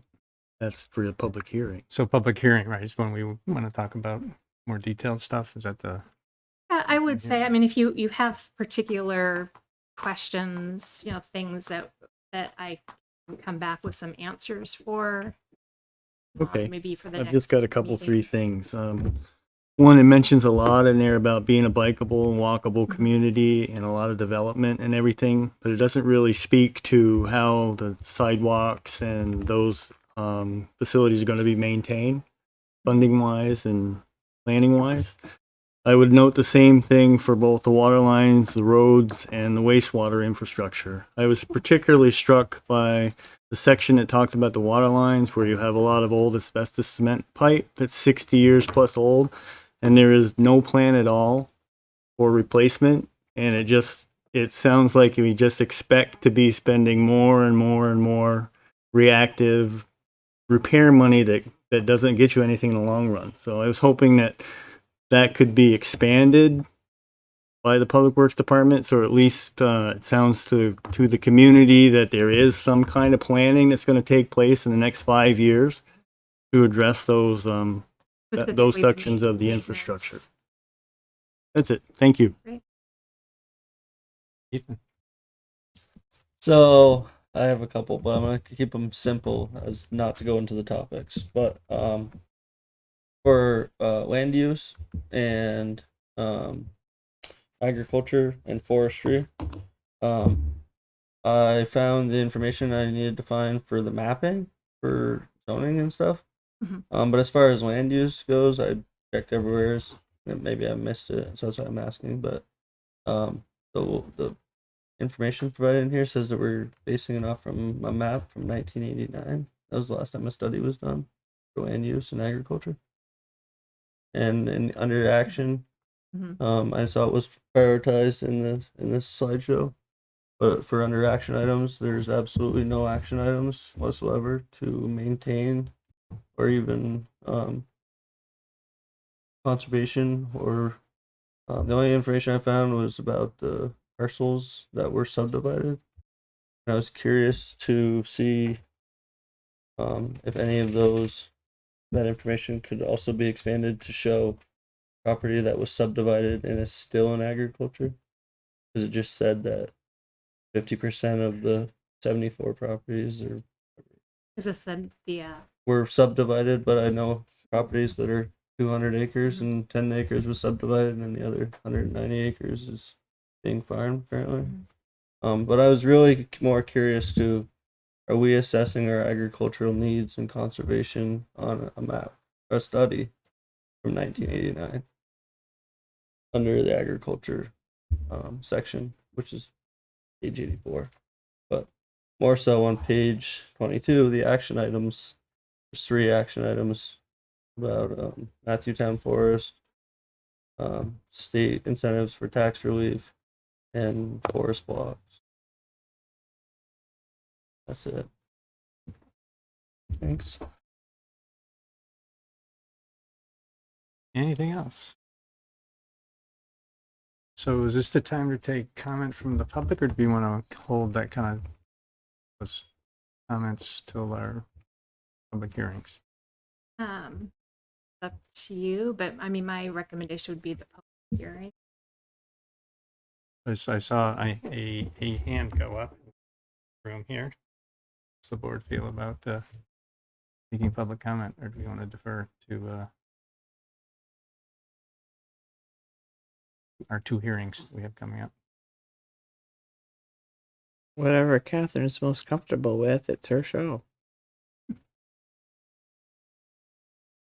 Sorry. All right, Ken, I'm going to allow it. Come on up.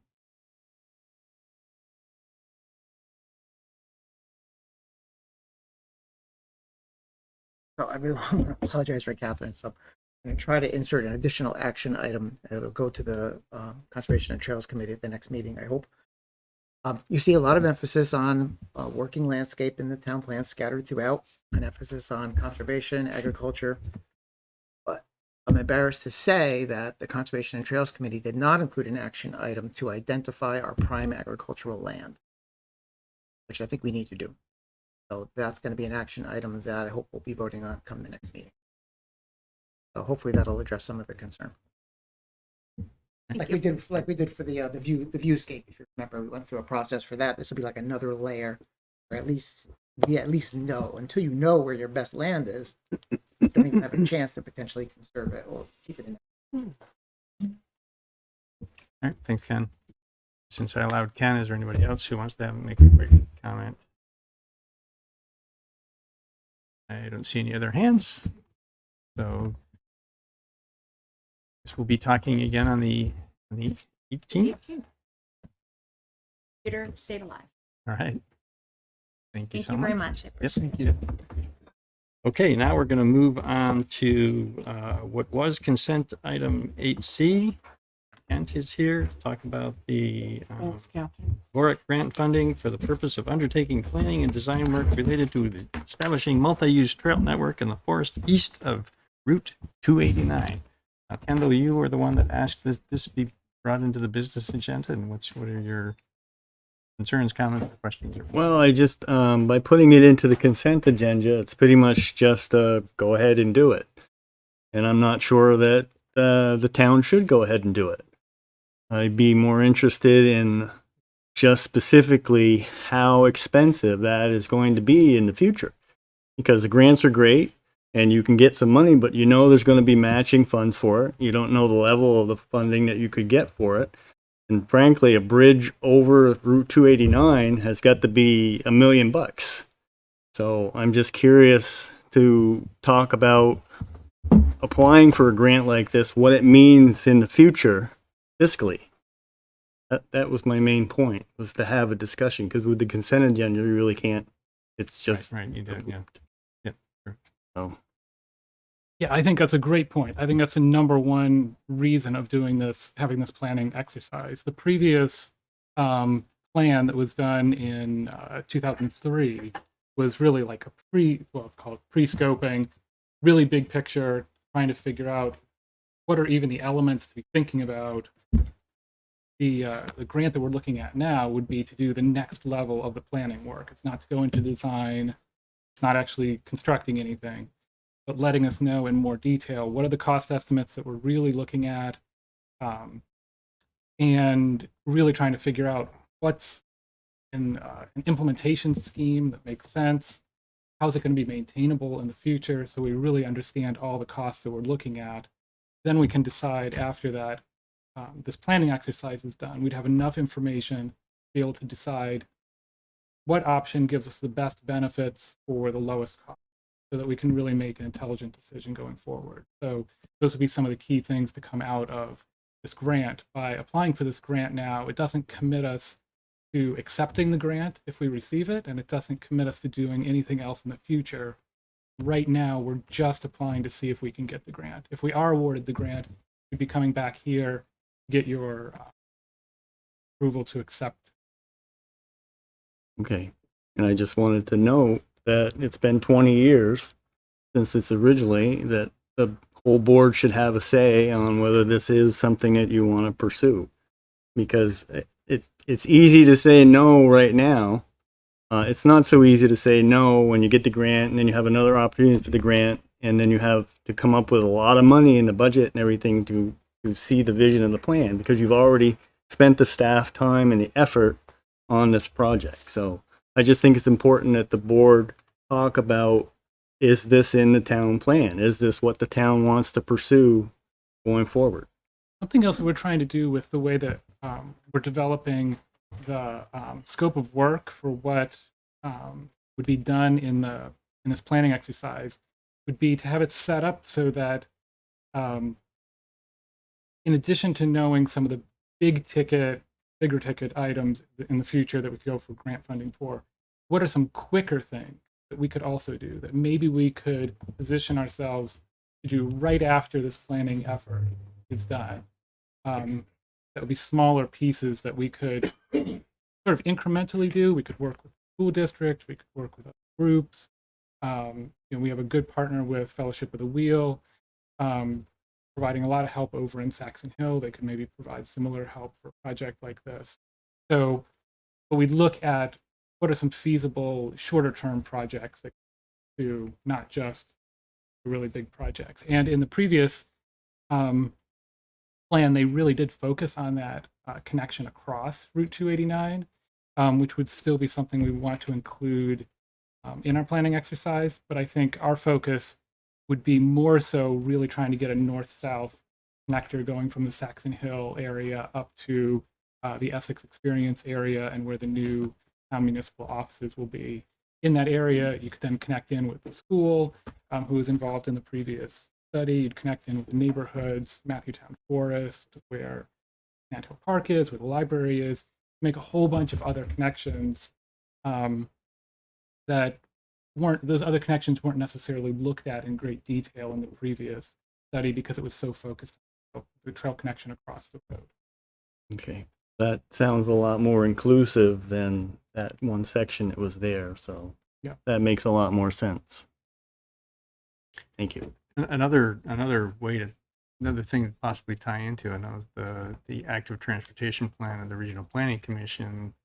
I've seen maps that show where multi-use paths are, and then they actually took from an equity standpoint, what are the most important sections to complete or to connect in order to allow people to get to work on a bicycle or get to the grocery store or get, you know, just those kind of things. So there's also possibility of having this plan, comparing it to what the Regional Planning Commission views as their highest priority, and then they could get onto the Regional Planning Commission's work plan as well.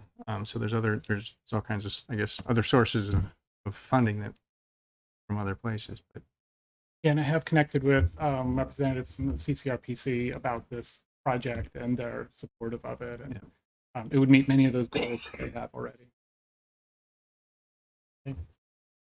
any other comments or questions or concerns about this? I think they should go ahead and go for it. Any, I want to allow if we brought this into the business section, would allow public comment. Anybody want to comment? Ken, come on up. Introduce yourself again. Signorello. I'm going to be speaking on behalf of Conservation and Trails Committee and the Economic Development Commission. We were both were represented in the meetings for this project. I'm going to be voting on a document in support of it as well. I let you know that we're on board. Great, thanks, Ken. Any other comments or questions from the public? Okay, anybody have the motion up in front of them? We do have to, since it's not in consent, we need to No, make a motion. I don't to have approve it. Sorry. I didn't know there was a motion. Hold on, I involved. got it here.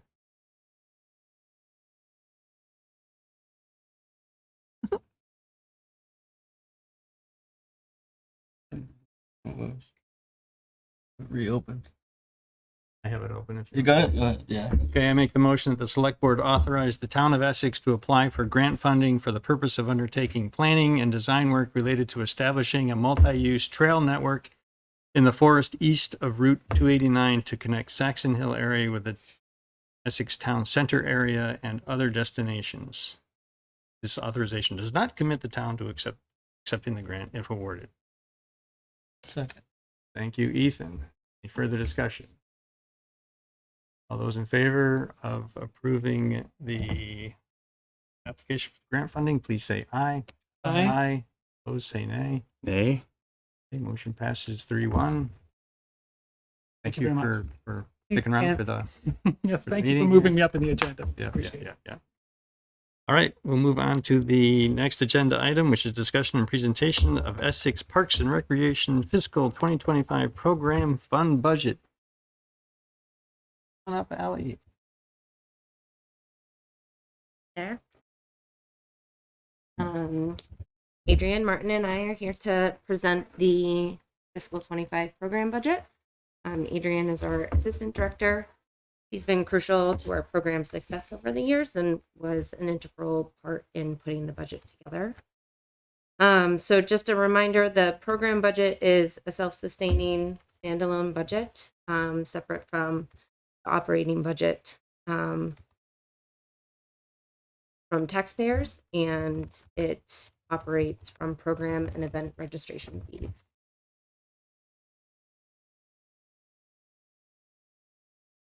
So this budget was last presented in the spring for fiscal 24. We're now moving the planning and presentation of the budget to the normal budgeting season, getting a little bit closer to that full package deal. So we've started to move our larger programs into specific budgeting buckets, which you'll see with the Bolton after school ski and ride program, fall soccer, indoor swim, and lacrosse programs. Budget is very fluid, and as it grows, the buckets may change, but the detail will help along the way. And so a lot more detail has been added to each line item. If you have any questions, hopefully that detail will help clarify for you. The newest factor to the fiscal 25 budget is accounting for a portion of full-time salaries, offsetting the operating budget by approximately $45,000. This does affect our bottom line for fiscal 25, but we still project to end with a small but positive balance. Ultimately, as this budget has done in the past, we look to hire a part-time program coordinator, which would be fully supported by this budget. This will be done as we continue to offer those opportunities, as Catherine noted, with her public forum feedback, with the town plan, with strong and successful programming and special events that are available to the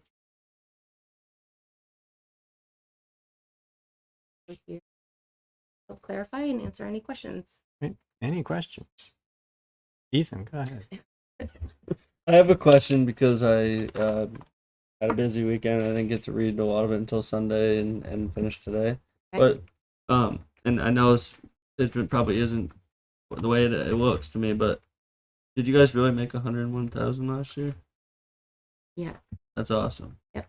I wanted to make sure that I had that right because that's totally awesome. And then my second question to follow that up is how come For fiscal 24. for 24? Yeah, that's right. our projected. Projected 24, to yeah. finish out. And then my second question is gonna be how come you don't see you only see 3,000 for coming in? Yeah, so we have to balance, as prices are increasing for our side of paying either instructors or let's give Bolton Valley as an example, right? So Adrian has worked really hard on this cost recovery program and a percentage, guaranteeing a percentage coming back into this budget. But there are aspects of a large program like that where we also need to balance out how much we're bringing back so that the program is still affordable or accessible to a lot of the participants. And so, with school buses and their the availability of drivers and struggling with that the last couple of years, we've contracted with a different bus company. The reliability of them showing up and scheduling them is really what we need for the program, but it costs money for that. Mm-hmm. And so really, there are a lot more expenses still going out. And it factors into how much revenue we're going to be making. We're still, we're not offering a program like Bolton and not making any money, but the parts that we can make money on, we have to, be smart about how we price that. The rest of that package fee for somebody to do the program all goes to Bolton. So if a participant needs just a lift ticket, we're still paying that portion and not keeping any of it. We're paying that full portion to Bolton. And so some kids, need the full package of rental and lessons and the lift ticket and transportation. And so it just gets to this price point that can be difficult for people to still want to be able to afford. So it's a little convoluted. You can touch on it. Well, I was saying, I think part of that is like what Ali was saying with the $45,000 of full-time staff time and the proposal of a part-time program coordinator. I mean, those are two huge, big chunks that affect that bottom line. Okay. So some of your operating costs have been shifted over there. Mm-hmm. Right. So some of our operating costs plus the amount we've budgeted for a part-time program coordinator plus the other seasonal staff that we hire throughout the year to help with certain programs. That's $78,000-ish in salaries and benefits.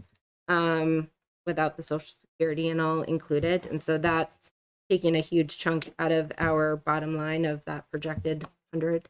Right. And then, we also have to just price things the right way. So, revenues are different and expenses are higher. So can I ask you a couple clarifying questions about that? Just because this is totally new in general, but so last year it shows It's saying last year. I know we really aren't in Right. 2024, I know. but I know. We keep last year. Yeah. It shows $27,000 for part time. And then this year it shows 33,770, but it adds in a regular salary of 29,946. So the regular salaries are a percentage of the 4 office staff Right. here.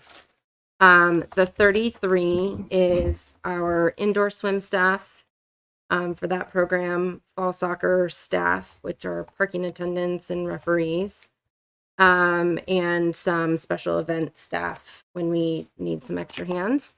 And then a realistic starting rate for that part-time program coordinator. So while we wanted to have that person start this fiscal year that we're in, which is your last year, it's just increased a little bit more. Okay. And then just so I'm not questioning what you guys are doing here. I'm just trying to understand better. So people Yeah, ask me questions. and we just want to clarify that, But, of, like who's involved in those. Where and I think I know the answer, but like is all Bolton wrapped into the program instructor fees for the 55,000, or just is that different? Okay.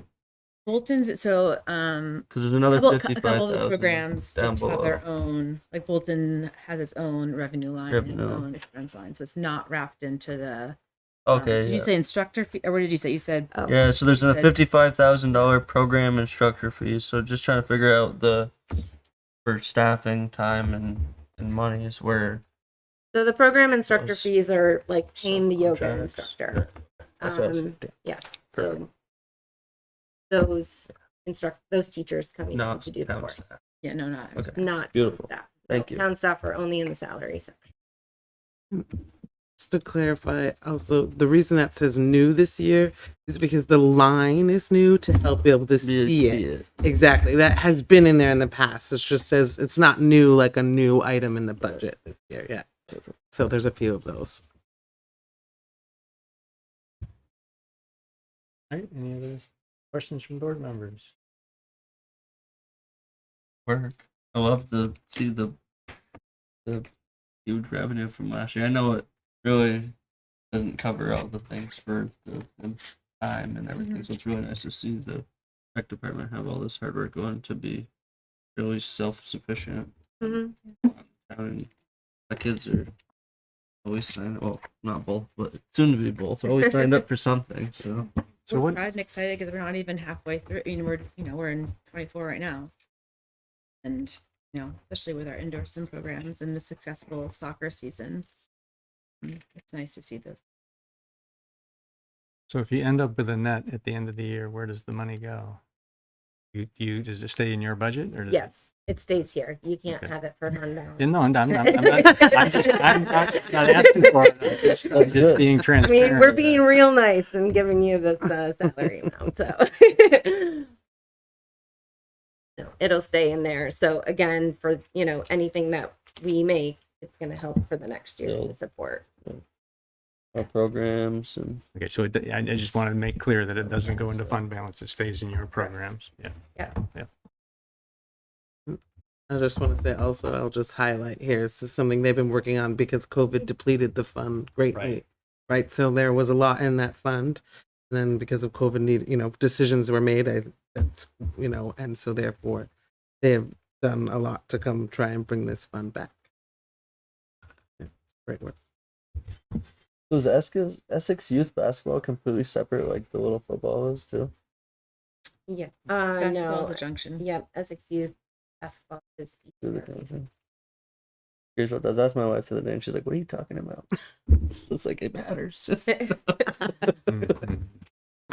We You love haven't basketball, gotten there yet, No, but that's- they're I'm just we curious. do soccer, And- we We do fall used to. soccer, they do basketball. Yeah. It's historically we've shared those large Football's its own thing. Yeah. football and little league or We used to have a community basketball league. But it's funny because they use all of the schools, so it's just Yeah. just like the after school programs. Yeah. In time.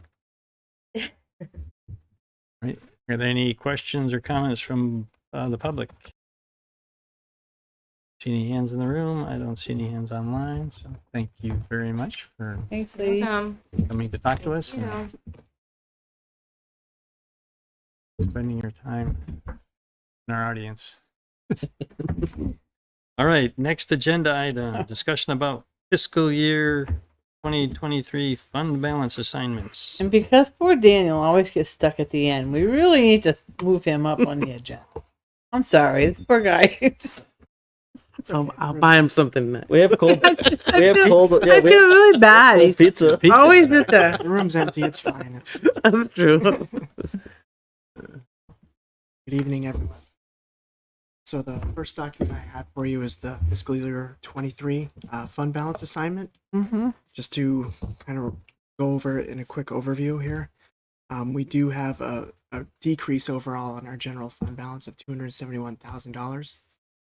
Generally speaking, this was a planned event because we had $300,000 assigned for tax reduction in fiscal year 23. For fiscal 24, it's $600,000. Try not to confuse the years. There was also another $61,000 piece within my finance department for the transition time and using outside content period of time. Moving on to the elements of the fund balance that we're proposing here. The first piece is the 15% unassigned balance that we always maintain within our fund balance. It's based on our fiscal year 24 budget. So for this year, that number is 2.31 million in unassigned funds. This is lower than it has been in prior years because our budget shrank from fiscal 23 to fiscal year 24. Into the next groups are the non-spendable and the restricted amounts. Non-spendable simply represents items that we've already paid for and we have possession of, whether it be prepaid postage meter or inventories of stuff that salt, things like that. So those are really just auditor definitions of things that are spent and kind of in-house. The other two elements that are considered restricted are our reappraisal monies and our opioid settlement funds. So those are just set aside by outside sources for specific purposes. So those amount to a little over $1.05 million. To kind of continue in the memo, first table that I have here represents changes in things in what I like to call kind of pre-existing or legacy type of fund balances. So we have things for records preservation, economic development, community justice center. Things like that are just going to carry over from year to year. So the fiscal year 23 changes column there represents the net activity within those groups during the fiscal year. And then the transition from fiscal year 22 amount, which is the amount that was previously approved by the select board, becomes the fiscal year 23 amount on the right-hand side of that chart. Can I interrupt for a minute? Yeah, sure. So under the economic development one, Mhm. there was 9,713, and then so the change was it took that money out. Is that what that means? Because it's zero. No, there's Sorry. been no change. So the Oh, no balance there is change. still. Got it. Okay, thank you. Yeah. It disappeared or something. Yeah, Okay. so think of it as an A plus B equals C kind of Okay. presentation. Yeah. Sorry. Nope, that's So, fine. so where do these changes come from? Are they actions that the select board took to authorize, or are these whatever? No, it's just general activity within the general fund itself. So each of these usually has one specific dedicated line item for the activity in there. So records preservation, for example, I think we took in about $25,000 of revenue, spent about $82,000. So it nets for about 57. And so that balance decreased from about 324,000 to 267. Similarly, like the accrued retirement benefits, that amount increased a lot, but that's just based on our portfolio of employees who are age 55 or older. So within our accounting and auditing world, we need to set aside those amounts because those are potential retirees. So we're setting aside amount for their vacation other accruals that we pay off of retirement. So that's obviously a big riser in this fiscal year. So it's not really actions that you're taking, it's activity within these kind of sub accounts that are making up that middle column. But some of these are restricted or unspendable though, is that? No, they're not unspendable, but they are for a specific purpose. So Community Justice Center, we have a specific restricted grant amount, which is not represented here. But at the same time, we also receive unrestricted funds from, neighboring towns who support coverage and possibly, other types of revenue that come in.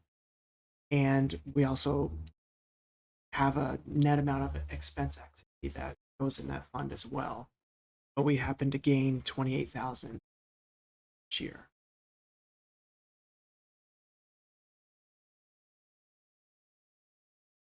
I don't know if I've Yeah, right so I'm answered. just trying to, okay, so these are all assigned. These are not necessarily fund balance amounts that the select board has assigned. So the fiscal year 22 amounts were assigned by the select board. These are all amounts. So like the reduction of property taxes and 361,000.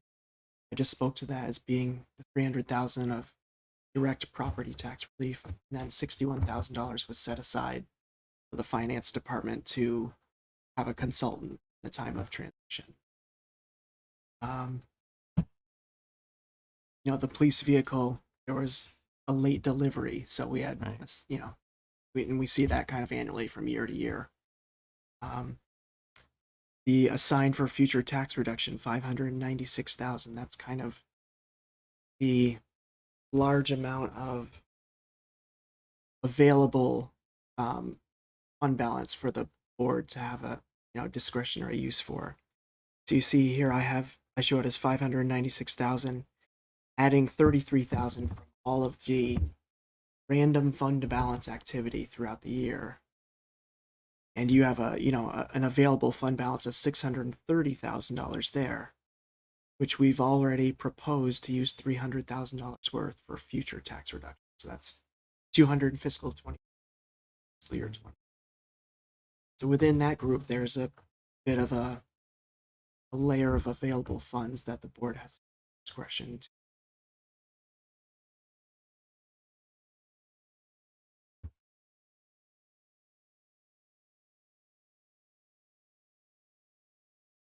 So is the 1,844,000 the leftover fund balance after all of this is done that's available? No. Okay. It's not. Yeah, the 1,844,000 here. So I would consider taking out the $630,000 here, and maybe looking at the chart in the back would help out with this. Within the packet, it's on page 160. I can kind of tiptoe through the categories here. Would like. What page is it of yours? Page 2? The graph, it's 3 of 3 in ours. 3 of 3. Okay. Yeah, sorry. So within these groups, what I tried to do is layer these items from most discretionary on the top to least discretionary at the bottom. So the bottom block of blue there is the 15% unassigned. So that's, by our rule, can't really touch it. It's there, it's available for emergencies. So that's the $2.3 million layer there. The thin red line in between there is the non-spendable group. So that's the inventory and the prepaid items that's already been used. It's about 271,000. The light green layer up above that are the opioids and the reappraisal monies, about 1.06 million. So those are spoken for already. The purple piece here relates to your question, Ken. So there's $1.2 million in this purple piece here. These are the one-time assignments that, not one time, these are the legacy assignments, the kind of rolling pre-existing assignments. So out of this group, 1.214 million, out of that 1.844 million represents that purple bar there. So all of these items added up, excluding the assigned for future tax reduction, represents that piece there. I don't know if that helps answer your question, Ken. Doesn't help answer mine because Okay. the graph is, and thank you for putting it in there, but the graph is absolutely no help without a key with values. Okay. Because you have four groups above with values, and you have 9 groups of the graph. Yeah, there is some. I will add these. But the rest of it, I could understand. Just when I got to the graph at the end, I was like, that makes no sense. Yeah, because and I don't know there is some stuff values. described earlier in the narrative which could help explain it, but I do understand, and that's why I kind of wanted to walk through the 9 groups with you to try and help you decipher where those are coming. And then I had a question about on page 2 there. Says the following table shows new recommended for 897. Is that the leftover from the 1.2 you just mentioned that was already pre-assigned? No, it's not. So so the 1.2 million group. So I'm gonna refer you back to the chart here if you Purple. just to try and get you. And that's the purple layer, and that Okay. represents the top chart here, which is the 1.844 million piece less the assigned for future tax reduction piece. So the idea with that is the 1.2 million are being spoken for in these manners. The $897,000 piece is another additional piece. So what's proposed here is that we use $400,000 for future capital projects, which is that dark blue line, a little bit higher in the stack. $325,000, which we've talked about in the operating budget for use fiscal year 20 taxes. And that's the orange layer there. And then there's another 172,000, all the items below that in the chart that are these one-time expenses. So which we've spoken about also, like the main track, IT, first responder study, economic development, department elements, fuel tracking, intersection upgrade project. So those pieces are outside of the 1.844 million. These are all pieces as we go throughout the presentation that they're separate, distinct pieces. They're not rolling into each other.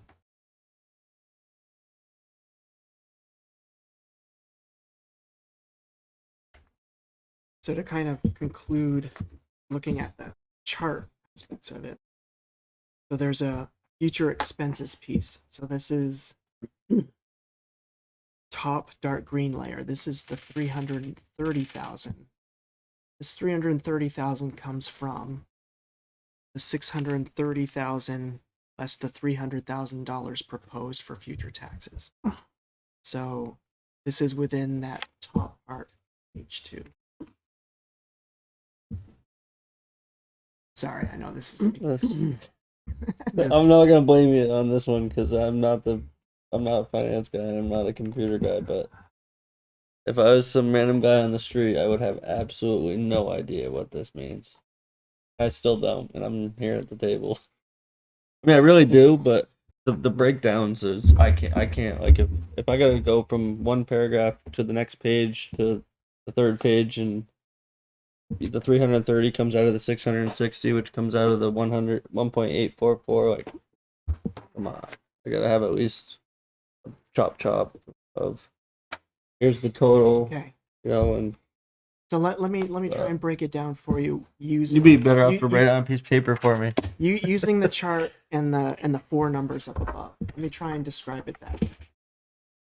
Can you do it without using the chart? Because I Yeah. think that's where he's getting lost. That's fine.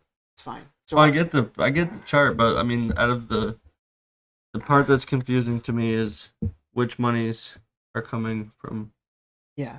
where. So let I mean, the 6.3. so let's focus on the four numbers here. Page 3. Okay. So our total general fund balance is 6.38. Yeah. That's what I'm estimating for the end of the fiscal year audit. So the first two items that I spoke about were the non-spendable things, which are prepaid expenses and inventory. So it's already money out the door and we have stuff for it. So that's, done and taken care of. Similarly with the restricted funds, so that's the opioids and the reappraisal money. Those are funds that we have in hand. They're restricted by an outside source for a future. So those are set aside. So that's 1.0 in there. The assigned money is where you make your decisions. And so page 2 of this document represents all those assignments. And it's the combination of those two charts. And then the fourth piece is the unassigned piece, which is 15% that we set aside by our policy for general fund balance, setting aside that 2.3 million out of our fiscal year 24 budget. So really, the part that we need to discuss is the $2.7 million of potential assignments that are here. And that's what is really presented on page 2 of the document with the two charts. Okay.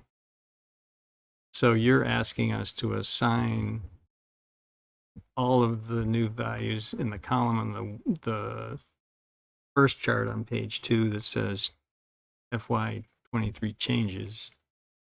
No, I'm asking you to assign the fiscal year 23 amounts. So the So sorry. So to either add or subtract, right, the change. So we've previously, through our action, defined the FY22 amount. Yes. And so you're asking us to add and subtract to get the column in the FY23 amount and approve the column in the next chart that says FY23 amount also. Correct. Okay. And so we haven't taken any action to, okay. Okay. All right. And that amount is higher because the 15% of our operating budget is now lower that we can keep than it would be. So we're not going to have 900,000 next year to put into assigned. We're not going to have what, 300, 400,000 maybe fund balance. Well, I guess the quick way to look at it would be I would say there'd be 330,000 based on the number in the top chart here, where it's 630,000 assigned for. And we've already submitted a proposal that uses 300,000 between fiscal year 26 and 27. One thing I would interject is that, in fiscal year 24, we're going to go beyond our interest revenue number. So that's going to be an amount available as well for fiscal year 24. That could help our general fund balance be in the positive overall. Obviously, there's a lot of things to go on still in fiscal year 24. If we have a terrible winter or all the variables, things that happen here. But there's a possibility there that, we gain or lose fund balance in those ways. In the past, one of the big funders for fund balance is understaffing police department. Just heard from Chief Hoig today that we're going to be just one under.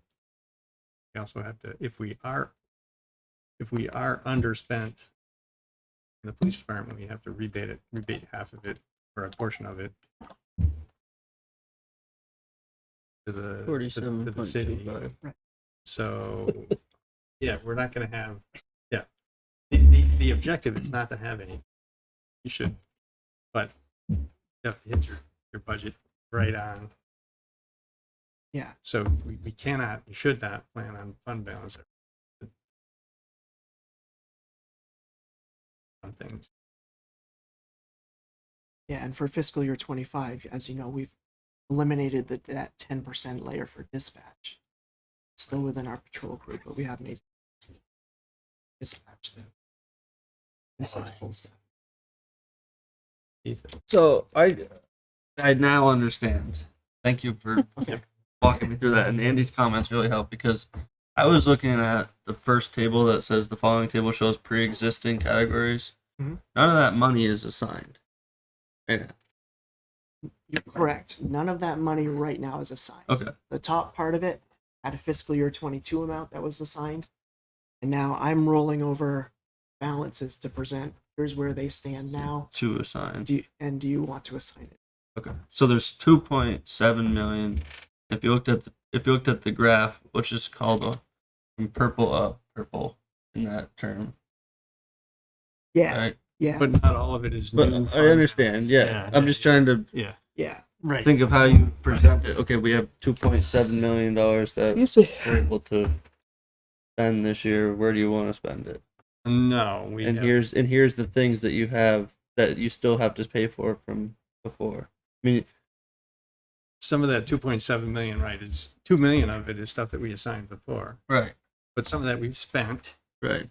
And so it's really only 700,000 that were additional. It's in different places because some things have gone to zero and some things have gone higher. Some things have gone lower. And then there's the 897 of new. And 630 that doesn't have to be assigned to future tax reduction either. Correct? Our recommendations that we do. That we as part of do. Phase down. Oh, yeah, I schedule to understand, phase yeah. it out, Right. But correct. You could But there's decide to assign $630,000 there. That's so. I guess that's so. And that kind of came up earlier, and I should have put 2 and 5 together. But assigned is things that the money's already got a place. Assigned is That we have a bill that we have to pay. We've identified where it should be spent. Yeah. As We assigned. have assigned it. Okay. So So- it's restricted, then it's a different category. Yep. Could be Yeah. assigned and restricted. Okay. So there's only 6 categories that are in that chart that are assigned. Yeah, there are. So yeah, there's one group which is the legacy assignments. So it's most of that first table that we've been about the most, outside of the 630. And there's the one-time assignments, which are all those costs like the economic development report, first responder study, things like that at the bottom of this second page. So that's about 172,000. Then there's kind of the decision points. You know, the operating budget, we have $325,000 for tax relief in fiscal 25. And then I'm proposing $400,000 in various capital project fund uses here as well.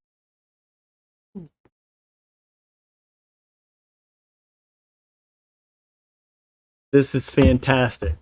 Great work, Dan. The only thing that I don't like on there is the 325,000 for the property tax reduction. As you can see, it's coming. We should just bite the bullet as a board and put that into the budget. You took $300,000 of interest and this $300,000 of the property tax reduction. The budget's still up 5%, but we're short. You know you're going to be short. Oh, it's at 4.4% now. You should pull that 325 out and put it right to your capital. He's going to go into the capital explanation next, and you're going to see that's where you really need that money to go, especially because you're not going to have the fund balance. If you put $20,000, that's what I was confused about too, because that's what I was asking. And I know you jumped down the second one, but you have $630,000 for tax reduction. If you put $20,000 in there and made it $650, that gives you $325, and then $175 the year after, and then $90 the year after that. Then it's gone. We're proposing something similar, basically 325 in this current year 25. That's nine. And then 200,000 next year. 955 total. You have 630 up in the top graph, and you got 325 in the second graph. It's $925,000 or $955,000. No, so that correct me if I'm wrong, Dan, but that 630 includes the 325 down below. No, No, the that's- 630 includes the future 2 years totaling 300,000, but it Oh. does not include the 320. Oh, my Oh, mistake. so then there's a 325 left over? No, the 325,000 is in the lower chart. It's in the lower It's chart. in the lower chart. Okay, so in the top chart, it only has it's 630,000 total. It's that's kind of in play for you. But we Aren't propose we double counting that? No. I think we're double counting. Supposed to go 600, 300, 150. That's what we all talked about when we said that with the 20% increase. Because we've currently got 596, 733 in there. Why is that number getting bigger instead of smaller? We had 33.3 to it. Well, I've also combined some of the elements too here, like the assigned personnel costs, assigned merger related costs. So I'm eliminating those prior assignment categories as like the finance position I spoke about earlier for the 61,000. It's not no, I'm not going to hire a consultant to do my job. That was a transition phase type of for fiscal 23. So similarly, personnel costs, higher things for merger related costs. I'm eliminating those specific line items and kind of balling them all into this assigned for future tax reduction. So with the plan that's proposed here that says 200K in FY26 and 100K in FY27 leaves 330 in there. Does leave 330 in there, yes. So bingo, kind of what you're talking about.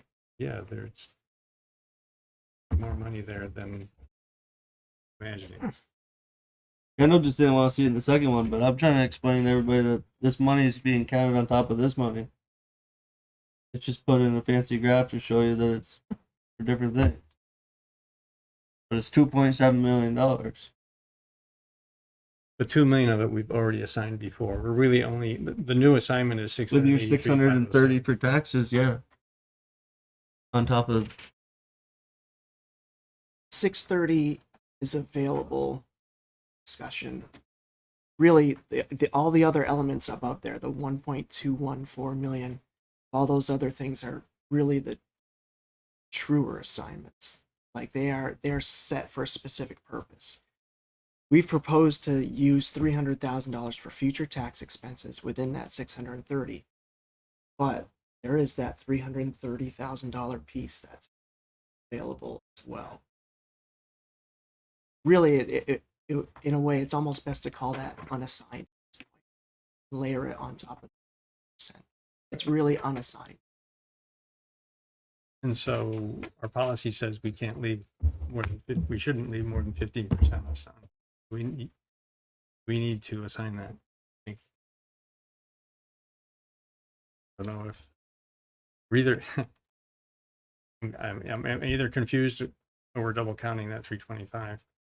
Now that the 325 is not being double counted. It's definitely down below. Yep. So then we're gonna have an extra 330.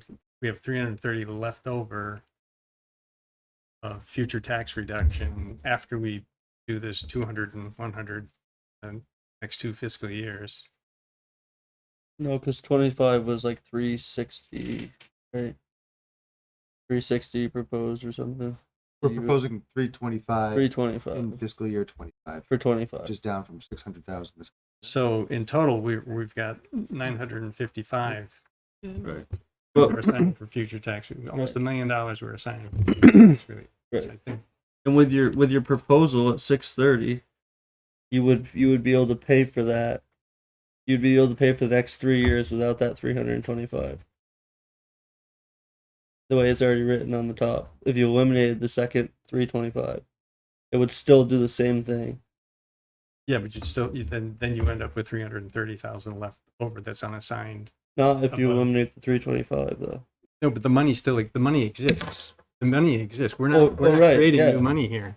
We're way behind on public works equipment replacement. It's costing us money every year. Dump money into capital. So that's I mean, it's simple. That's exactly Kendall's point, and I'm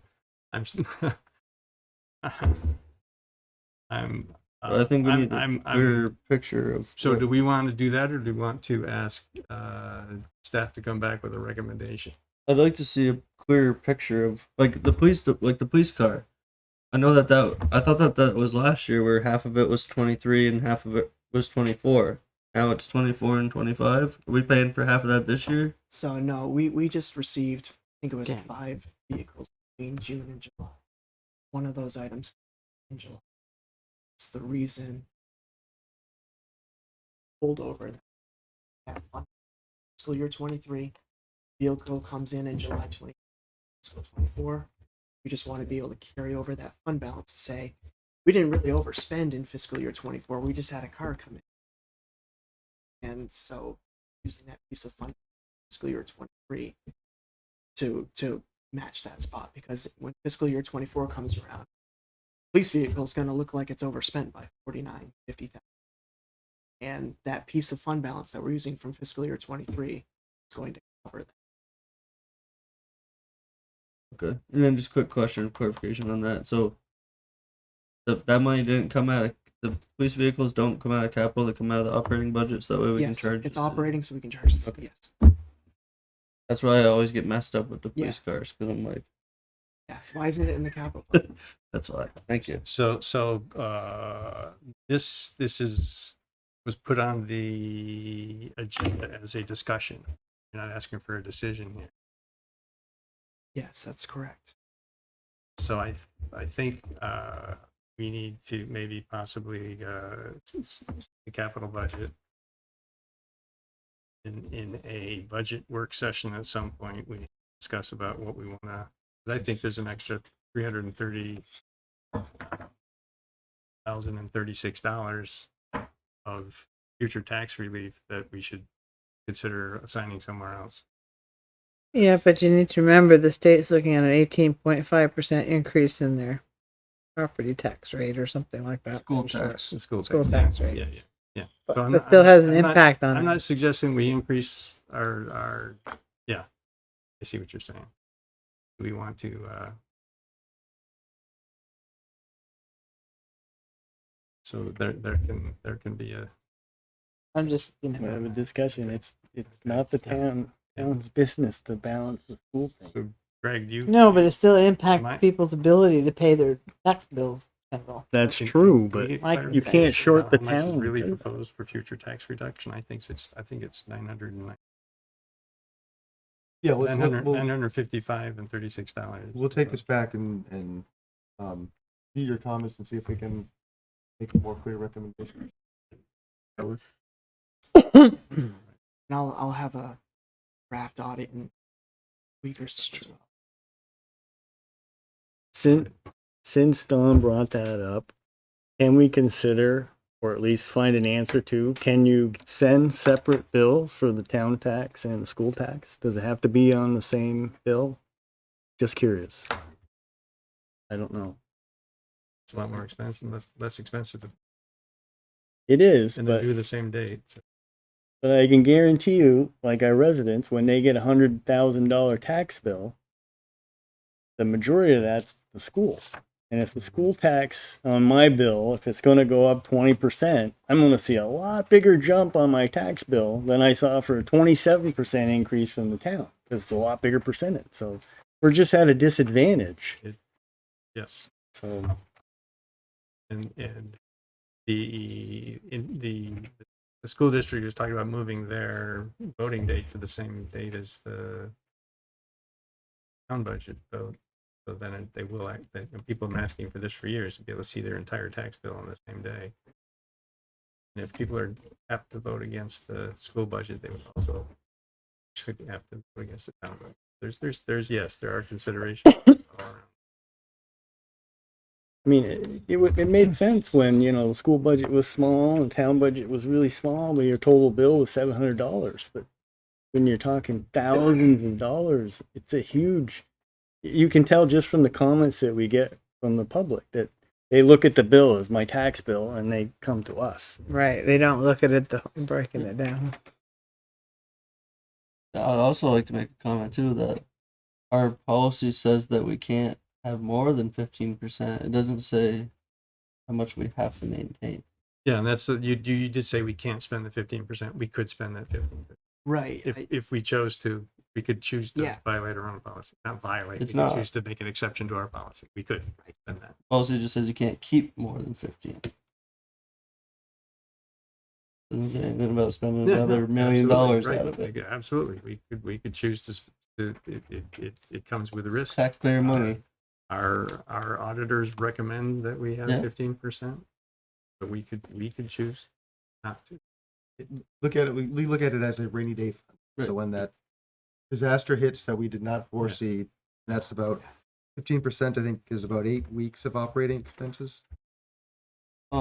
So what it really does for us is when there's a big flood and there's a lot of damage, we don't have to borrow money to fix our roads. We can spend the money and then get reimbursed for it, federal government. I was just reading actually this morning about how municipalities that were hit hard with the floods this June are spending 8% interest loans that they had to take out to fix their roads. We don't have to do that because we have the cash on. So that's the risk you run with completing that. I did have one more question about transfers to capital, and I know we're going into capital next, but are those individual line items, or is that all going into one fund? So these are individual line items within the capital fund. So And then my second part of that was going to be through the process and more so with public comments. I don't think we should be spending any money on the municipal complex until it's put below fund balance. You can always reassign it later. Right, but it's $100,000 to go towards a municipal complex. What is that? What is That was a purpose? Kendall request. Oh, okay. We know we're gonna do it. You're not gonna stay in the city of Essex Junction forever. You know you're gonna do it. So But you didn't vote. You talked about your taxes going up, but you didn't vote to spend that money. So but it's capital. So they you didn't know, vote for any of the fund balance assignments. That's why you give the money back, right? Right. But you're talking about a 40. I'm just going to use the words that were said earlier. $40 million, right? It's in the capital. You go and take. I know it's only 100 this year, but you go and start taking a couple 100,000 every year. It reduces the amount we have to borrow later. Or goes towards the roads or the But infrastructure. you're spending. You're not spending it. You're you're just not holding spending on to it. it. You're saving it. You're taking taxpayer money and putting it towards something that they didn't agree to spend it on. We are elected to make those. I decisions. understand. Yep. I just think that that's a So- huge controversial that's a- part of yeah. this, and I would remove that.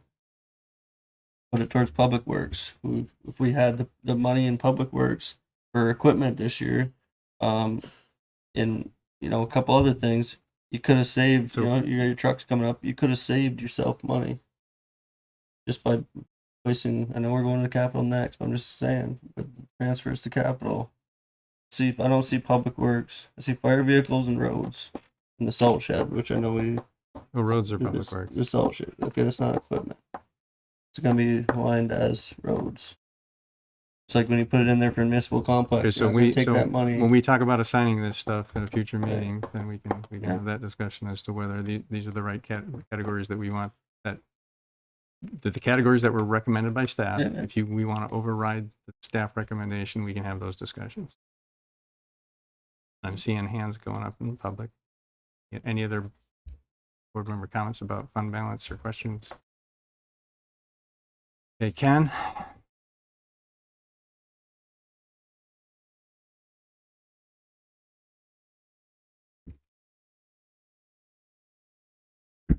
Hello.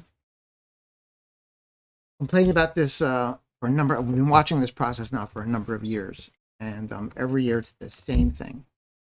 There's a surplus in a budget that was voted on by the public, and then the surplus is allocated by you folks on things that that do not get budgeted, and the voters do not get to vote on. Of the allocations that are being recommended, the 897,000 total, 325 going back to taxpayers. That makes sense. That leaves about $575,000 of items that you will either allocate or spend without going through a budget process. That means the voters are being bypassed with what they normally are not. Now, if you were to take all those allocations and budget them, and then apply the surplus to that budget as tax relief, you end up exactly in the same place with one difference. The voters get to vote on it like they do for all the other budgetary items. I'd like to recommend that you do that. You budget these items instead and allocate all of it to tax relief in that same year that you're budgeting it for. Nets out the same, but you're going through the proper approval process. You just heard about complaints about spending money on a municipal center and not going through a voting process. Here you are bypassing money that was voted on, not spent, surplus, and then you spend it in a way that was not in the original budget. Thanks, Ken. Any other comments from the public? Can I just respond to that? Yeah. A little bit, and Dan, please correct me if I'm wrong here. And that in some cases that's correct. The budget gets underspent. And that's, as you mentioned, the staffing shortages in police or any other department, and we don't spend the money that was budgeted. In other cases, we have fund balance because of unanticipated interest revenue or federal money that was received over the course of the year. So there's other reasons that we have fund balance to assign at the end of each year, if we have a fund balance that year. Yeah, Ken, it doesn't all come from underspending the budget. Yeah.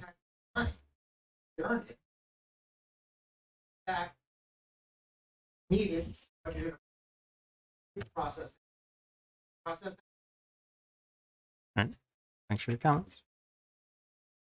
Ethan. Yeah, I just want to ask you a quick question, but out of all the years that you've been part of the town, do you remember a year where there wasn't a surplus? No, and it's largely, as has been said Well, before, I driven understand the by police. understaffing in the police department. Great job. And I mean, you could probably go back like 20 years, and every year there's a surplus. And so maybe it's 10. Okay. Because I just There was a time when we had no fund balance, and we would go over budget a lot of times and up and And we down. have to borrow in the event of an past years, emergency. and you got to borrow money, and yeah. But right, yeah. And I have been an avid proponent of giving money back to the taxpayers, giving it back to them quickly rather than hang on to it. So I would add that we didn't have a surplus in fiscal year 23. I'm showing figures of losing $271,000 of general fund balance, but we had planned for it. $300,000 was, tax. Right.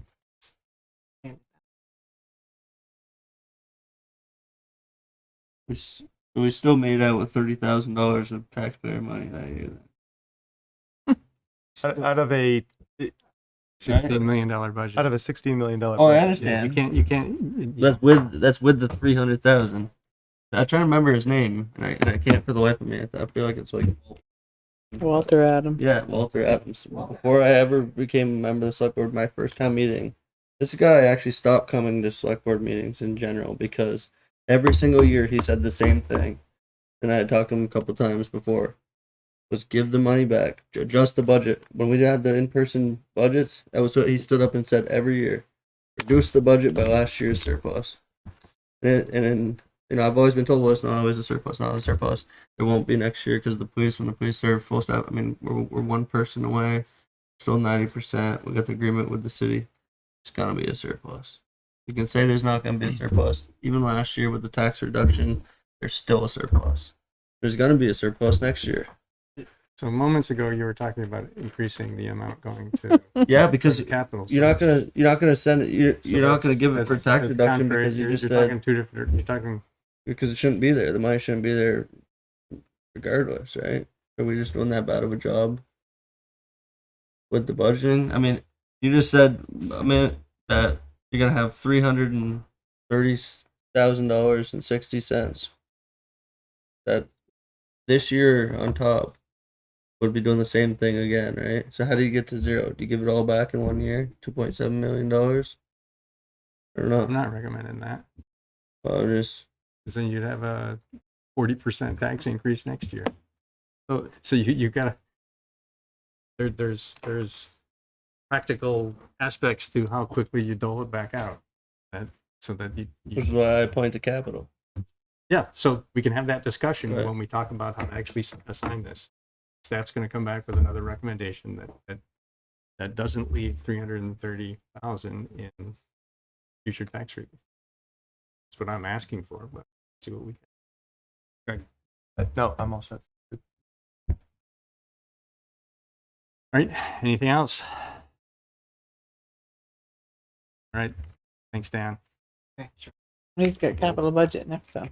We have He doesn't capital get to budget go next. anywhere. He's not going anywhere. No, thanks for that discussion. Yes, now, thank you for another discussion. Work session? No. Discussion about proposed fiscal year 2025 capital budget. Yeah, and then he's on the next one too. So 3 items in a row. Okay, so for the fiscal year 25 budget, capital budget, what I've proposed here is basically the same patterns that we've used in the recent past. I think it's a little easier to see this on the second page of this presentation with kind of smaller stack of here. So the overall balance for the capital projects, I'm projecting about $3.3 million remaining as of the end of fiscal year 24. Obviously, we're still quite a ways from that. There's a lot of fluidity to the capital tax that's proposed there is $486,000. Represents our current 3% rate against our 16%. The next column for additions is 470,000. This is the same carryover number that we have from fiscal year 24. We're just kind of keeping that legacy number in place. I think I allocated it a little differently among the individual line items, but certainly that's up for discussion as well. I know we've also had the talk in the past about trying to whittle away that $470,000 number, trying to make the capital line item stand up more for itself, or, do we try and use less operating balance, general fund balance in terms of operating transfers to help us reduce the HHS costs, things like that.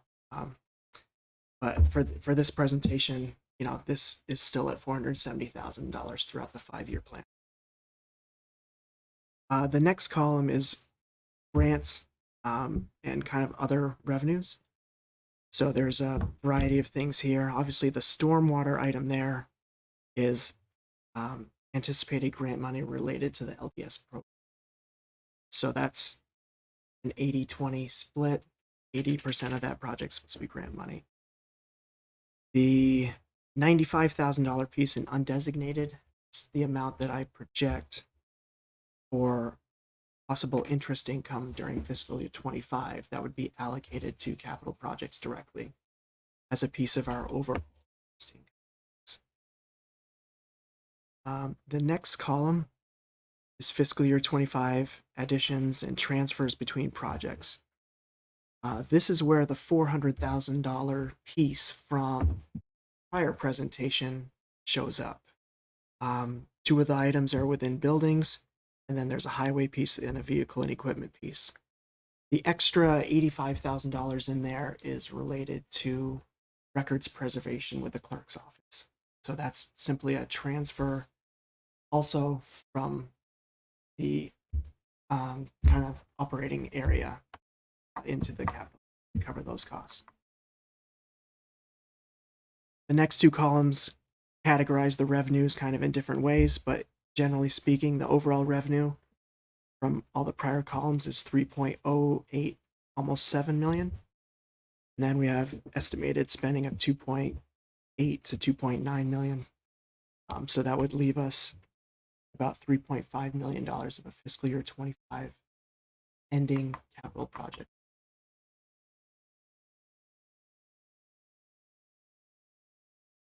Questions about kind of that specific first intro? Questions? Looks good.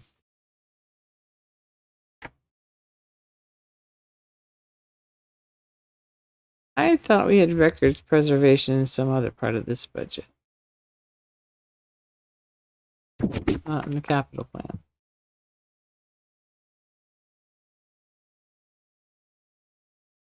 Did I imagine that, or did I? No, we have income. It's within, but the expense, we have a 3-year contract, I believe. Fiscal year 25 would be, so that's why it's kind of including final piece of. Okay. Each of the 3 years have been 85. Okay. Thank you. So there's both fund balance and capital. Records preservation. I saw it. I knew I saw it somewhere else. So within, kind of alluding back to our presentation on fund balance as well, there's a piece set aside to preservation, and that piece that's within the general fund, that's collected within the general fund, is being used for this capital project expense with this 3-year. So that's why it's in the group of these operating transfers for.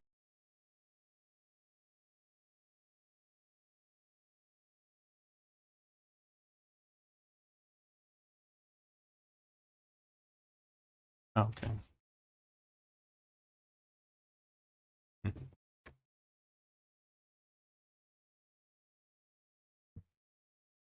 Ethan, you look like you got questions? Yeah, I got a couple questions. I know we haven't gone down that far, so I don't know if you want me to just wait about Public Works and Fire Department. Yeah. Or if you want me to wait till we get there. That'd be helpful. I think it's fine to bring Is it it up. fine? It's fine. Okay. So I'm really curious. Well, I'm all on board with the fire department, and I'm just not sure that it's enough the way that it's written in with the Public Works, but I'm really curious with the Public Works. I don't see any spending happening. Vehicles or vehicles or yeah. Equipment. I see the vehicles, but So- major equipment, right? You have 71,000. That I gotta scroll up, see what it says. That's the balance for this year. Yeah, so Estimated.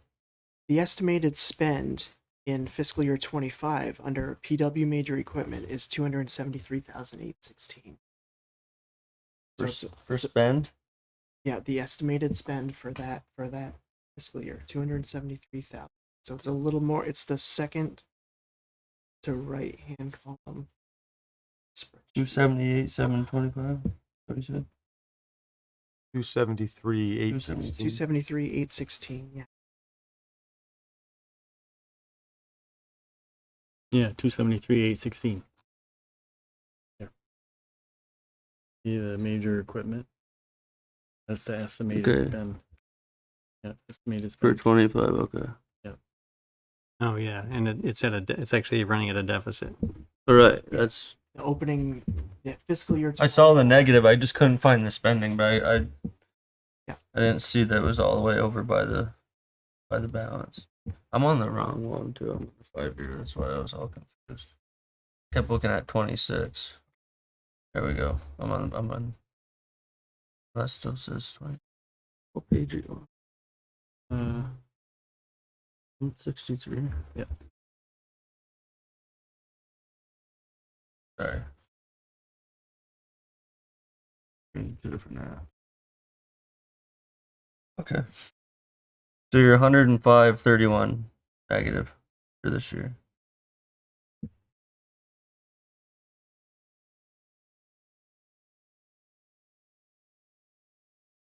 There's the $100,000 from the municipal complex. I mean, right? Or we've got additional unassigned fund balance that could. I think I asked last year the question about could we erase that negative number, and was told that it was okay to have it there. But yeah, that's a good discussion. So we put $100,000 in that municipal complex category last year. No, we didn't. No. Nope. This year's. It's a new one. We've never done it. We never. So why does it say future 24 balance estimated $100,000? Next year, future 25 balance would be $200,000. Because if we assign it now, it goes into the FY24. Well, no, that No. might be an error on my part actually, because we are talking about assigning it for fiscal year 20. So I think, let me look into that number there. Okay. That, I know I have fiscal year 24 condensed, and I can't really see it right now. Let me look into that number. Because Ethan's right, the fiscal year 23 assignments of 400,000 are in this fourth green column, you know, at $100,000 each. So I'll have to look back into that fiscal year 24 and see if I think I might have something.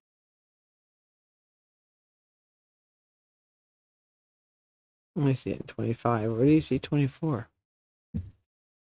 Fiscal year 24, you're not going to see it. It's all Oh. condensed. Here, never mind. Never mind. I see it. Used as a So I got it. So yeah, I guess that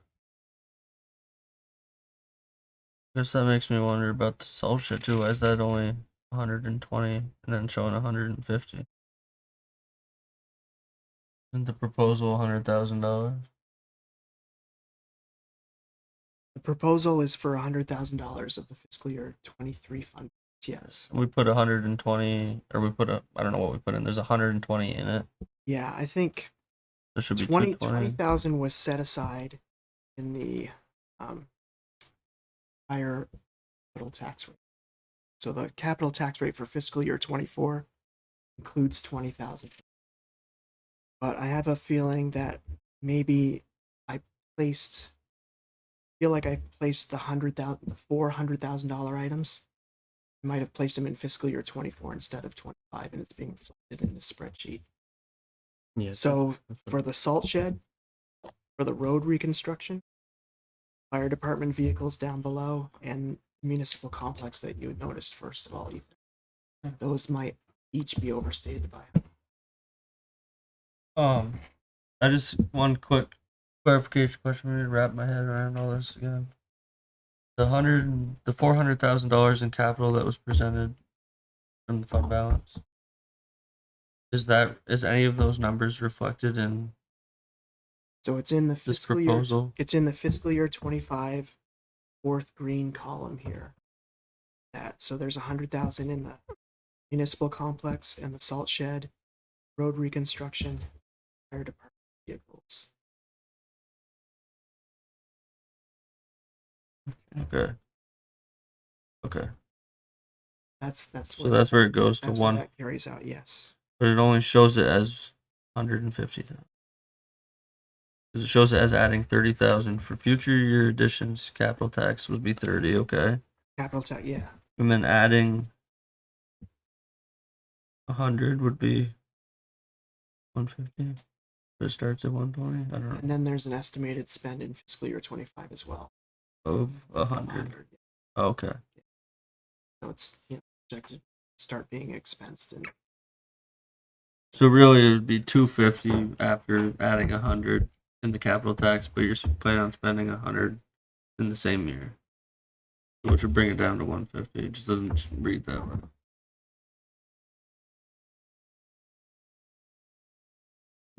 How do how do you spend how do you have 120 right now? You add in 30,000, you spend 100, and you end with 150. well, I think the way it's shown here is there's 120 beginning at fiscal year 24 end. But Should be I don't think that's going to be the case. Be 20. I think I've made assignment error that went into fiscal year 24 instead of fiscal 20. Ethan. Okay. So that number should really be 20. We're gonna raise 30,000 through the to get to 50. Then there's the fiscal year 23 fund balance assignment, which could potentially be another 100,000 to get to 150, and then we will spend 100 in fiscal 25. So the end of fiscal year 25 would be 50. 50,000. Would be 50? Yes, end of fiscal year 25, because fiscal year 24's starting balance overstated, right?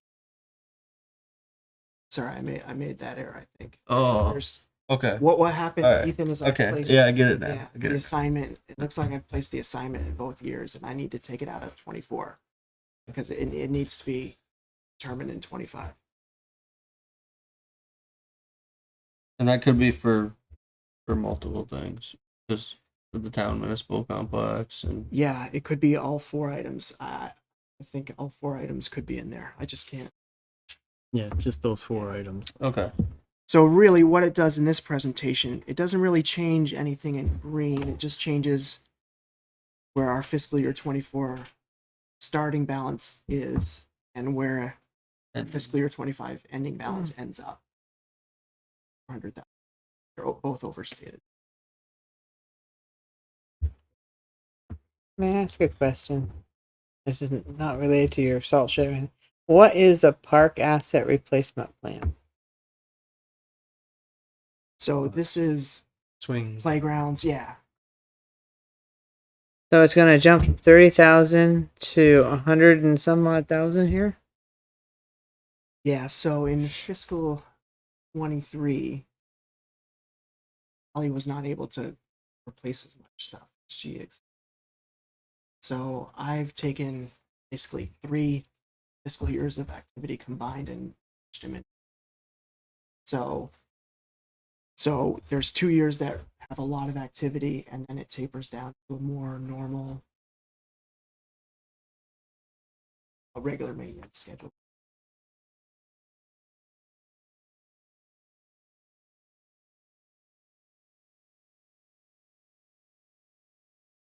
Thank you. So in the timeline, there's a timeline here that says today is a presentation of the capital plan. The 18th is discussion of the capital plan again. Then on the 8th, there's a question of whether to ask to increase the capital tax second year. And warn a public hearing for the 29th.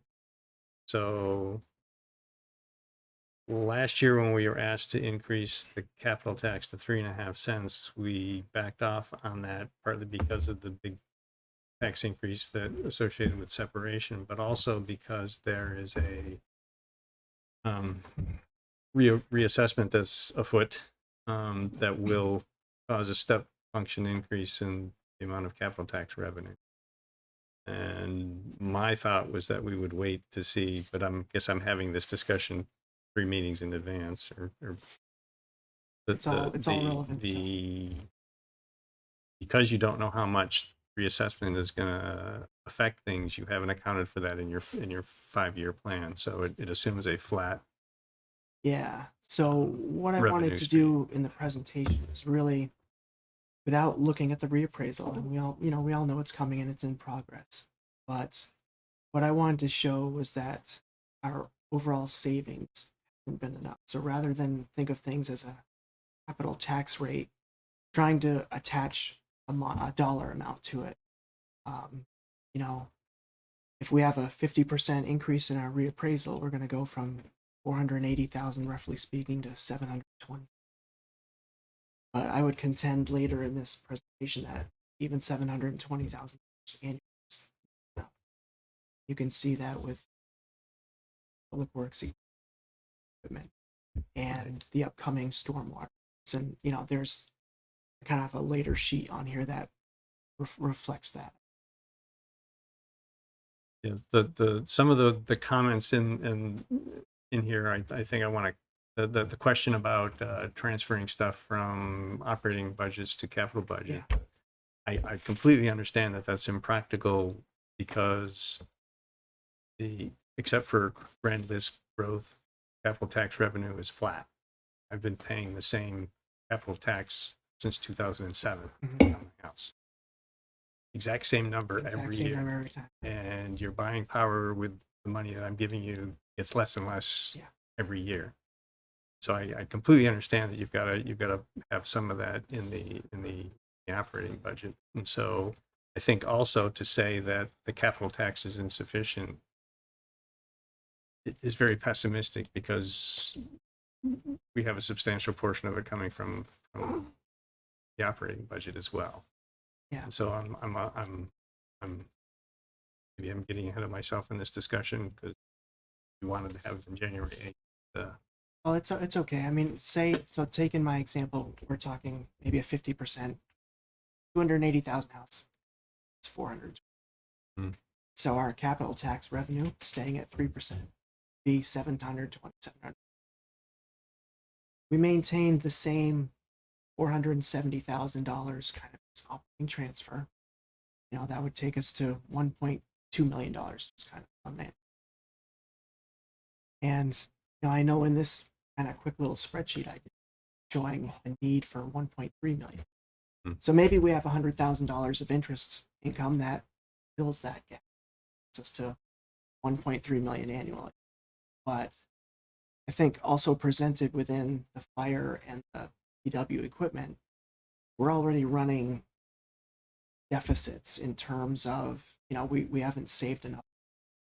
We do need to cover to some degree. So, you know, that with that $1.3 million number is if we've started at right fund. I think in those two areas. So I think there's some urgent as well. Yeah, I'd also say the we have been funding some of the capital through operating transfers. And for many years, they increased a little bit.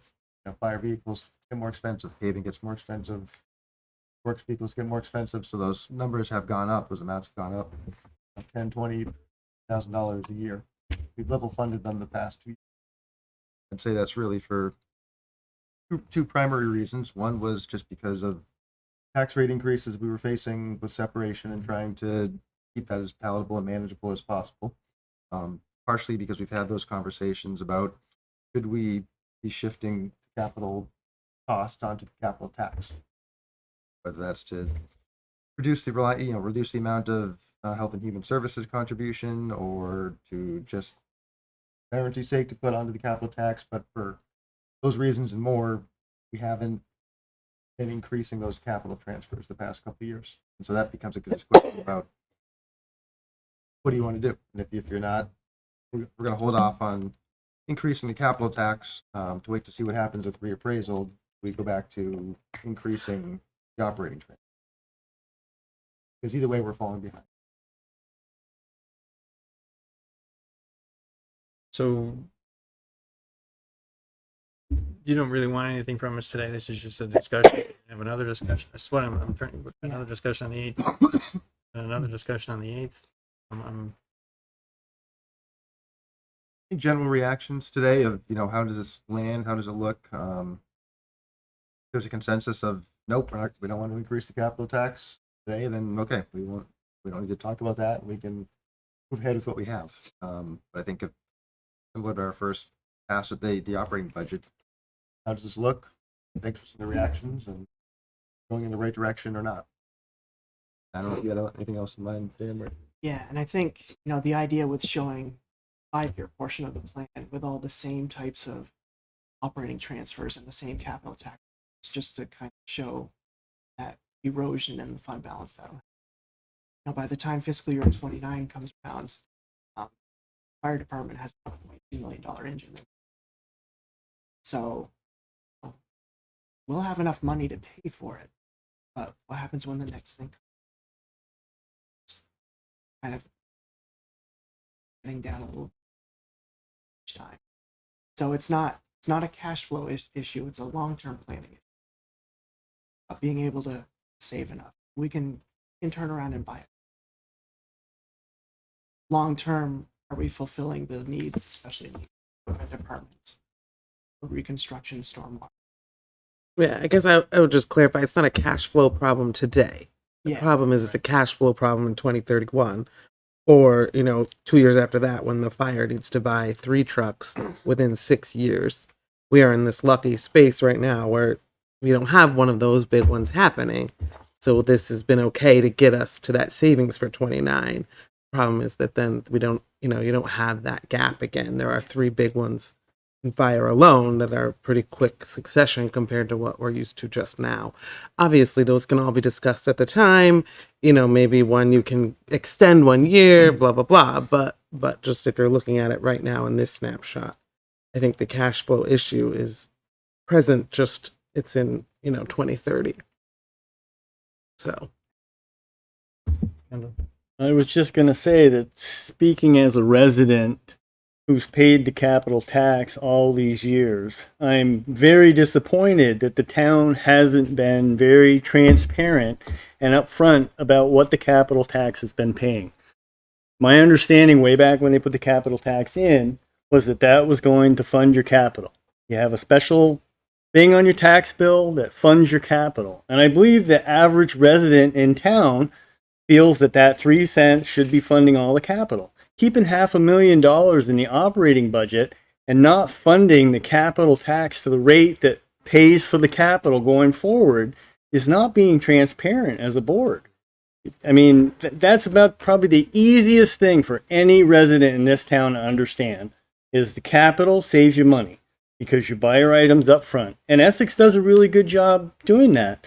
But you're doing it kind of like you've got money over here that you put in, you got fund balance that you help to do it, and you got this little tiny capital tax that only funds like a half to a third of what your capital needs actually are. So I really think the board should step up this year and figure out exactly what you need, give a realistic projection of the appraisal, and adjust your capital tax at least closer and realize, because it's a lot easier if you have the capital tax turns out to be, oh, we don't need a nickel, reduce it.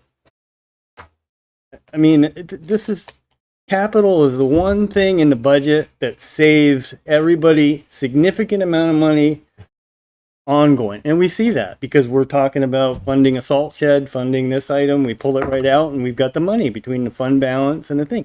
That's the planning of the boards that came before us. We need to keep that up and bite the bullet and fund the planning ahead so that folks in 2030 aren't looking and saying, oh, we've only got $1 million in our capital. We need all this money. So that's my 2 cents. Thank you. Ethan? I just have a quick question. And I forgot from last year. I feel like it was like 100 or 120,000. But what is 1 cent cap? Roughly. I don't need it's it. about 160. 160, that's what it was. I'm not going to quote you on that, but I'm going to write that down as a rough number. I couldn't remember. I remembered it was 100, 120, 160, something like that. About $56 on my bill. 56, yeah. And that same way since 2007. I have to look to see what mine is. My taxes went up last year for building barn, so. All right, anybody else? So, what will we see? Will we see anything different at the next go around of this? He's got to fix his 100,000. Hmm? Yeah, he's gonna You'll fix see his a reduction in 100,000 fund entry. Oh, he's gonna fix it. Figure out right, put the fund balances in the right years. Yeah. And then there's the question of whether we want to infer some sort of reappraisal. oh well, yeah. If there's some way you could do that, that'd be great. I don't know if you're comfortable doing that. No, there's risk in doing that because people will look and say, "You told me." Yeah, I know. I'm not sure. Well, we could talk to the assessor. I'm not sure we. Yeah, I'm a little reluctant to put something out there that tells people, gives people an expectation of Right. what Yeah. their assessment's We're going gonna to get look like. tethered to it, yeah. That's Every person's home is going to change right. differently And, too. It's not going to and be. whether you're yours might go, somebody else's are down more. In 2007, my tax bill went down because relative to everybody else went lower.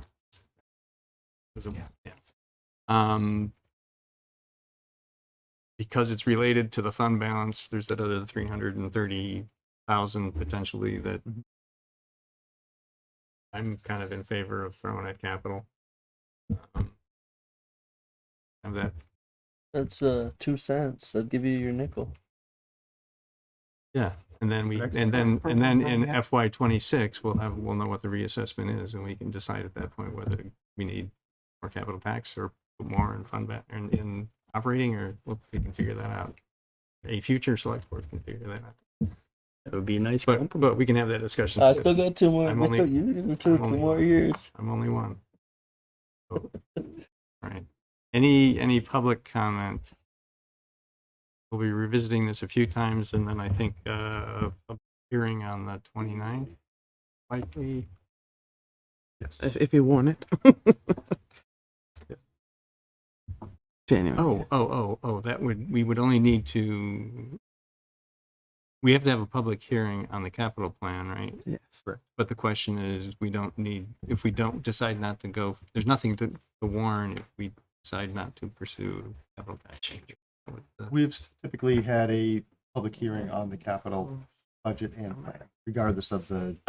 Yeah. So there's the fact that it's, the memo suggests that we have a public hearing on the 29th isn't related to when town meeting. It's It's a bit of both. I feel like in the past, we actually have had the public hearings in February. Because it's the 2 cents in the past, the 2 cents is the 2 cents. Now it's the 3 cents. It's been 3 cents. And so you're not voting on that 3 cents, but the select board is deciding how to allocate cents in the public hearing, which, so you've done it before town meeting because it goes out in the annual report, but it's not something the voters vote on. Don't see any hands, so should we move on to our budget work session? The last work session we had, we deferred the Parks and Rec discussion and the Public Works. I'm Actually, there was confused. some new comments in the comments thing, responses document. So Get there. I didn't have any problem with the comments, but moving down to where it says summary of changes, where it says you added it in, does that mean you're adding to the budget? Yeah, so like the clerk's budget, we're adding expenses and training. Okay. And the reason. I don't have but the economic development, where did that go? Economic development is now wants $80,000 more than what they originally asked for? Nope. So in that case, we're adding $40,000 of revenue as part of the balance assignment. Okay. For those one-time items. All right. Then the other 40,000 is the expense side. So it's just they're offset pieces. So Dan, if I say it properly, so we talked about using that putting $40,000 for an economic development study for the town of Essex. We originally proposed it. We talked about using fund balance to do that. Okay. It didn't reflect in the budget. This is Dan setting it up so that would reflect in the budget. So, Okay. so it was $40,000 expense offset with the $40,000 of revenue from fund Okay. balance. Okay. That makes me, I couldn't, Yep. It's an accounting change, basically. okay. Yeah, so based on the changes that we've talked about to date, the total budget increases by 47,627, and that 40,000 of that was what was just talked about there was the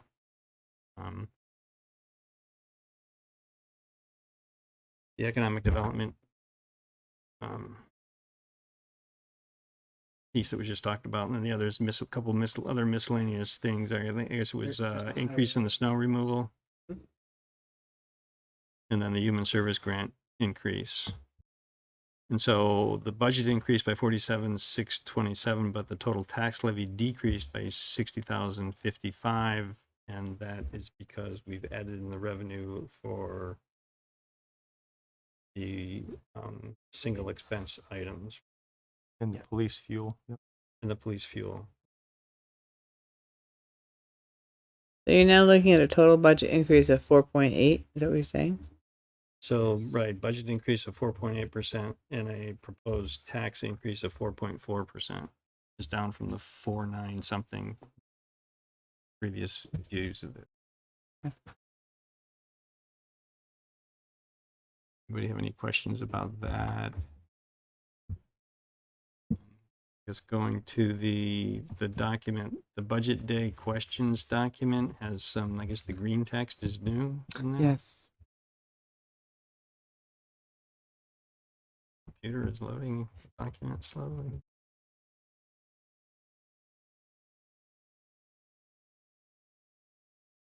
Spinning, spinning.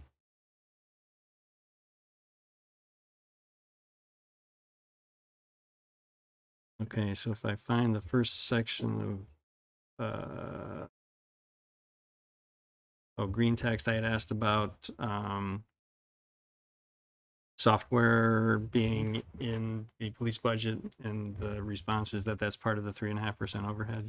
We're just making sure there could be some movement, but we're still getting a few more details from those specific budgets for the exact amounts of those softwares. So we'll just make sure that it fits that description. Right. So there could be a little movement. Next green text was the question. There was a question about current use revenue. This is for FY24, budgeted 27,200. It was bumped up percent for FY25.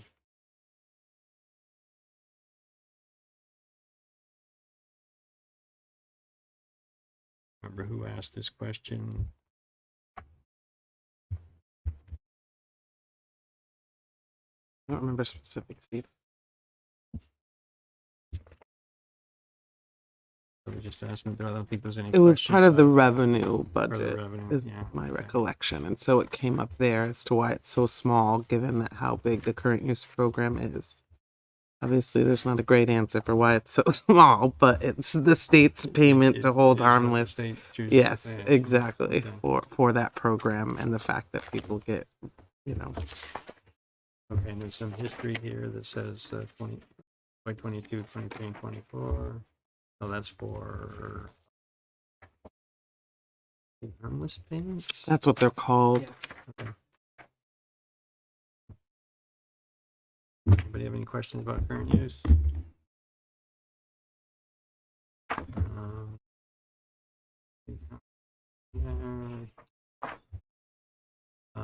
It's about parks maintenance and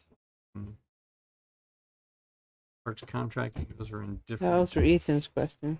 Yeah, those are in different documents, so maybe we'll get to those in a minute.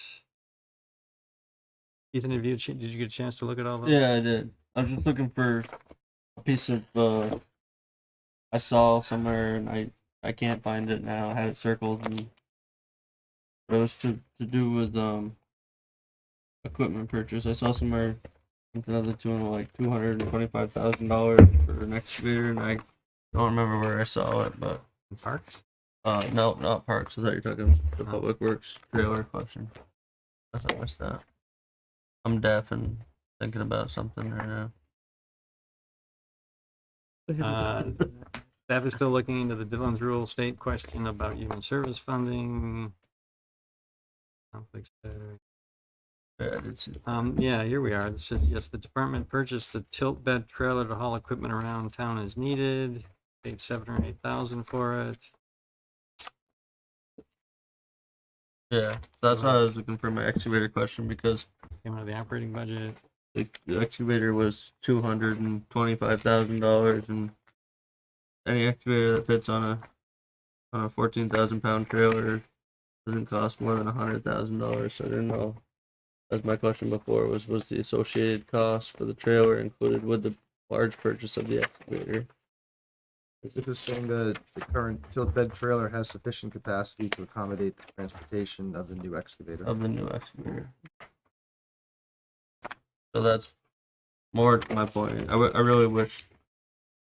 Remember when I pulled it up and brought it up, and you said, "Wait, you're talking about that." I don't remember if it was with the capital or what, but the budget it was budgeted in there for $225,000 in the capital. I think there were two different lines. One showed 135 and one showed 300. I think that's what you first flagged, and then The next one showed 220. Which price is the real price? Right, because that excavator only costs Yeah. $60,000 to $100,000. But I should have put sticky notes on here with all my questions. And I can't remember page numbers. Usually I take a notepad and I write down page numbers, but we won't go there. But that was my question, and I am gonna save this for the capital conversation. That's why I wanted to have it be brought up this way, because I wanted to see the capital and bring this conversation to. We have the trailer. No, I'll save it for my capital conversation. I won't drag us down any longer. We got an executive session. We got 40 minutes. I'm tired. Okay, and we got a budget breakdown from the Historical Society. Anybody have any questions about this Historical How Society? much of an increase is that? It's not. It's not. It's It's the same. been pretty flat for years. Hmm. Yeah. There was a question about we currently pay for 3 meetings a month from Channel 17. What's the cost of if we wanted to add a 4th one? That really wasn't just a question in case it was asked about. County and regional. We're working on trying to collect information. Yeah, it's a little hard to quantify, and I've sent it out to a few, but have yet to hear back. So I'm just waiting on some responses there. Question about whether high school students still take public transportation. Yes, they do. There's no data because it's free fare, so they're not counting how many use it. Do.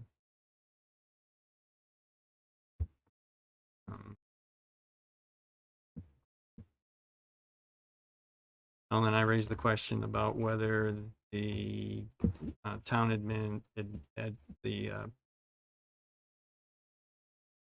manager assistant position that was requested for half year be funded for a full year. I guess do other board members think that's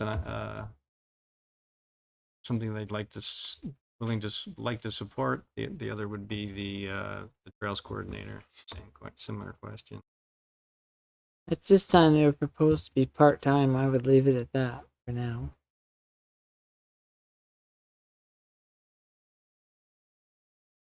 But that's just money saving. That's just me. Maybe we can still have more discussion on that. All right, so those were all the new green items. I guess Ethan, So the only a lot of materials added in here. Yeah, I wanted to go to can't remember which one it was under now, but the cost for subcontracting the Parks and Rec mowing and fertilizer. My understanding, they've gone out for bids, and Does C attached, but yeah, there is somewhere in here. I can't find the what I was reading. A response. Which there's a total of $371 that was spent on rentals, and then for contracting out, like you mean for applying fertilizer or whatnot, that kind of thing. Yeah. Or do you mean what it was would cost to have them mow and do all of that? Well, it was both, because it was more of a question of it was they mentioned staff a lot, staff time, and there's those staff time, and then it was also we had paid $30-something thousand in fertilizing, and then we paid another $10,000 in fertilizer. Oh, you mean And so what the generic question was for, are we paying $10,000 to fertilize our fields and paying the $10,000 for the fertilizer on top of paying the subcontractor the 40, or would it just cost us 50 instead of 60? You know what I mean?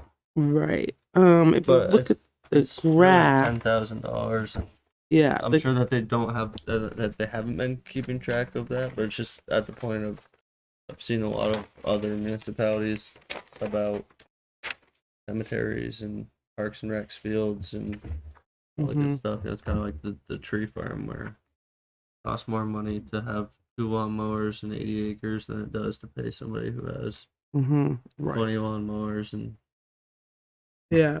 Yeah. So in the graph, in the new materials attached, it does have, this is after Ally's memo here.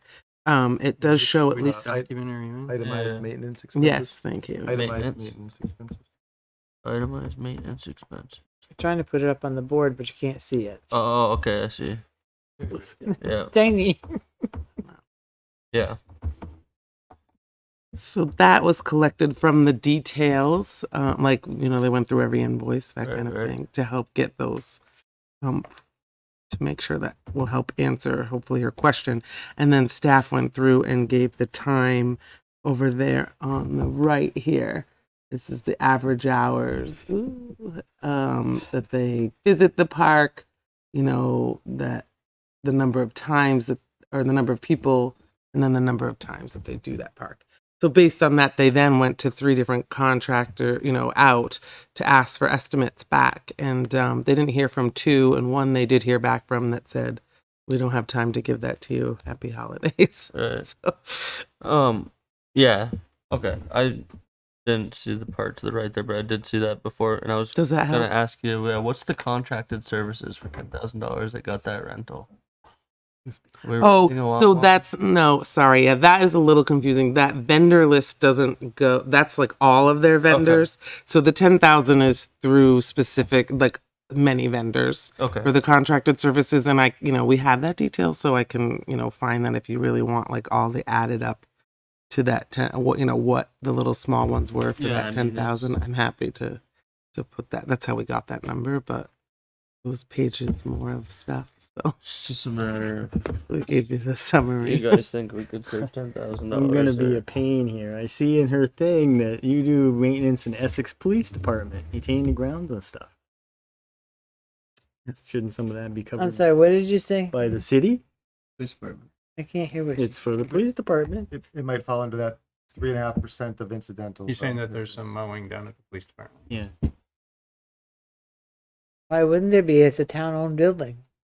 But the question is whether that should be. Oh, I see what you're police saying. budget Oh, rather in their than part Parks of- and Rec oh. budget, and then it goes back, falls into the, is that part of the 3.5% overhead, or is it a discreetly Oh, I see what you're saying. If the town owns the buildings, I mean, they own the property. Is it part of the town?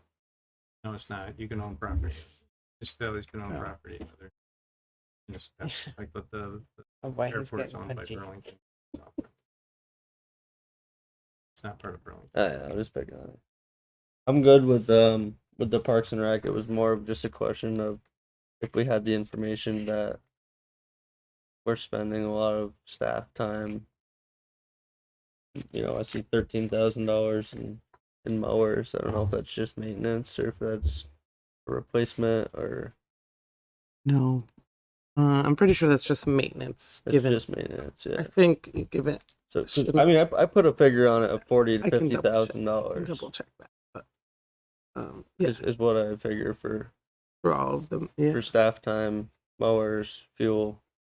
So maybe I'm crazy here, but if there's 10, 15, 12, $20,000 that could be saved, you know, it's happening in other places, and it's not because they don't want their employees to mow the lawn. It's just that, one, it's hard to find employees, and for 2, it's cheaper to hire somebody that has employees that just mow lawns. That was all for that. Public Works is another argument for next week, but I just wanted that information publicly and readily available. I don't have anything specifically to change the budget. I'd tell you to punch it all in the budget, but I'd rather use up all the fund balance that we have than increase the budget on operating. Should be a transfer to capital anyway. Those are my real holds up on both of them. Was that one, we could save money by possibly not doing the task ourselves, and then the other one was we could save money by replacing the equipment that's costing us money.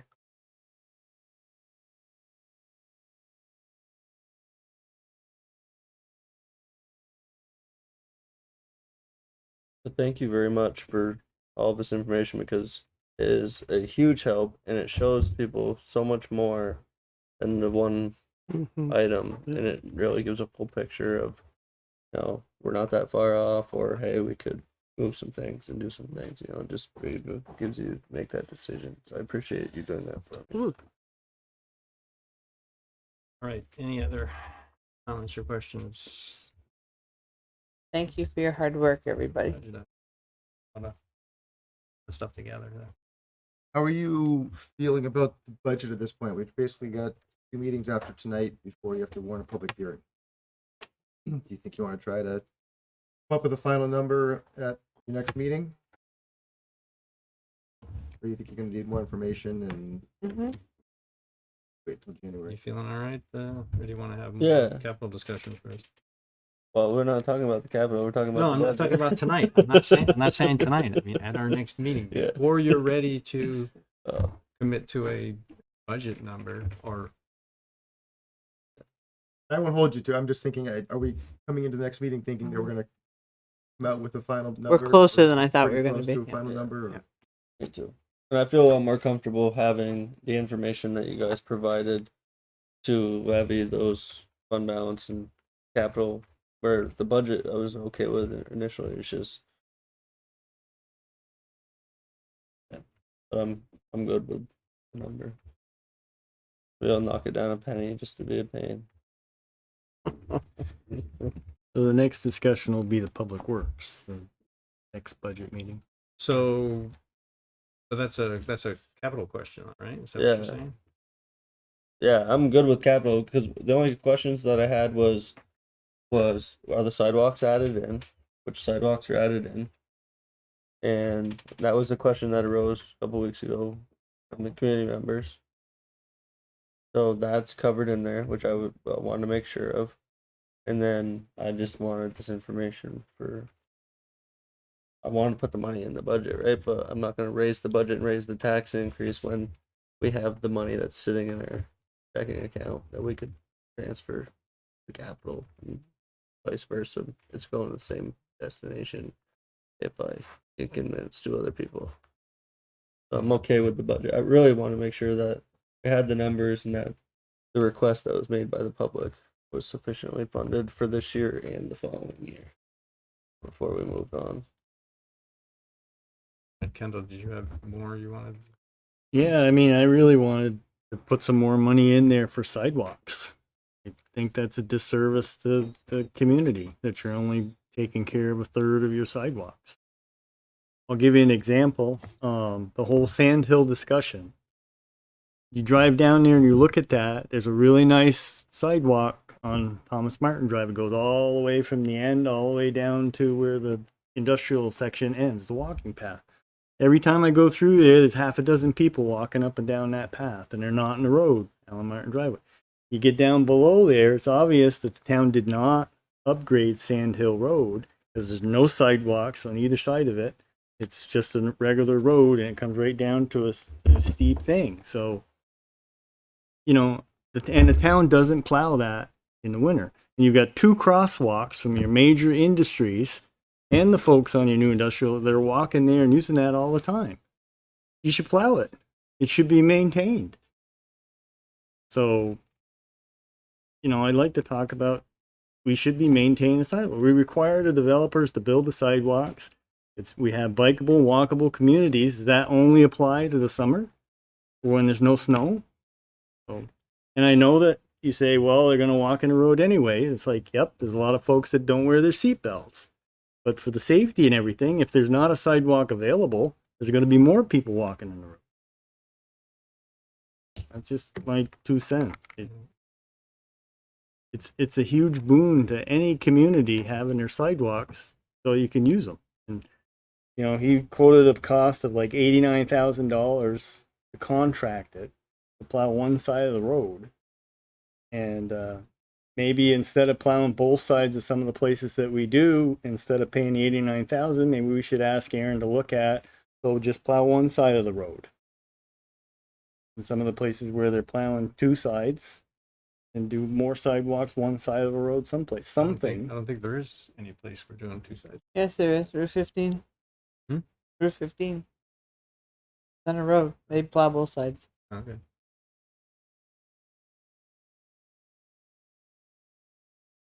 But it'd be an additional 85,000. I mean, those folks came in and complained, and I mean, it's like, do we have to tell the residents that anybody that lives where the town doesn't plow your sidewalks, you got to come to the select board meeting with a couple of your neighbors and petition us to plow your sidewalks? The problem, Kendall, before you were on the board and Dennis explained to it, they don't have the people trained to run the plows, and they don't have enough plows to hit all the sidewalks. Right. And that's why I asked Aaron to give a contract. So, I mean, we know the number. He said it'd be $89,000 more to plow one sidewalk on all of our sidewalk roads. I'm not saying we have to bite that bullet for everything, but maybe we can make some inroads in some communities that have mentioned sidewalks in the past. Maybe send us a letter and then didn't follow up on the letter. You voted against it when we. You voted against it when we that request in here the other day. Oh, right, because I don't believe that you should fund just one more section from the people that asked. That we're supposed to be inclusive and equitable. It's not equitable if you can say subjectively we're going to plow this and we're not going to plow that because they didn't ask us. So that's why I voted against it. It is when you gotta walk a quarter mile to the bus stop and you're 6 years old and you're walking in the road. Well, what about the folks that live out in other places? There's probably other folks that are doing that. But the bus goes to your house. With the way the busing has been? I'm The just best it's stating been this that year since we can it's get into a been big discussion. 4 We don't years. have to. It's just well, that's all part of your capital, which we're going to discuss later anyway. So, right? Well, there's operating expense too. It's Okay. it's just buying the equipment isn't full cost. Yeah. Oh, Aaron was his proposal was fantastic. I'm not looking to spend $200,000 in the public works to do the sidewalks. But if you can contract it for $89,000, It's 209,735. right, for our staff. No. No, the quote. New was- contract 85,000. Existing contract 235. Total maintenance cost 85,000. New totals 209,735. Right, for the whole budget of the plowing of everything that they do. Right, It's so you're only an adding- additional cost of the contract. Of 85,500. We're already paying 235. You're adding 85,500. Exactly. That's my point. Is that Right. for that additional 85, you can do everything. One sidewalk. One- for the one 22 side. miles.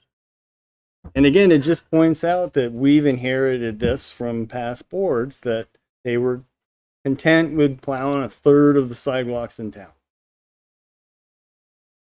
It's expensive, but that makes a big difference to people. I mean, I don't have a sidewalk. I live out on a dirt road, but I know I'd be really upset if they didn't plow my road and they did plow another road.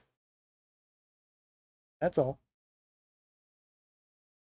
There's no easy answer, but until there's a groundswell. But that's been one of the subjects that has come up every year. Folks have sent us a letter or come in and petition to, can you plow my sidewalks?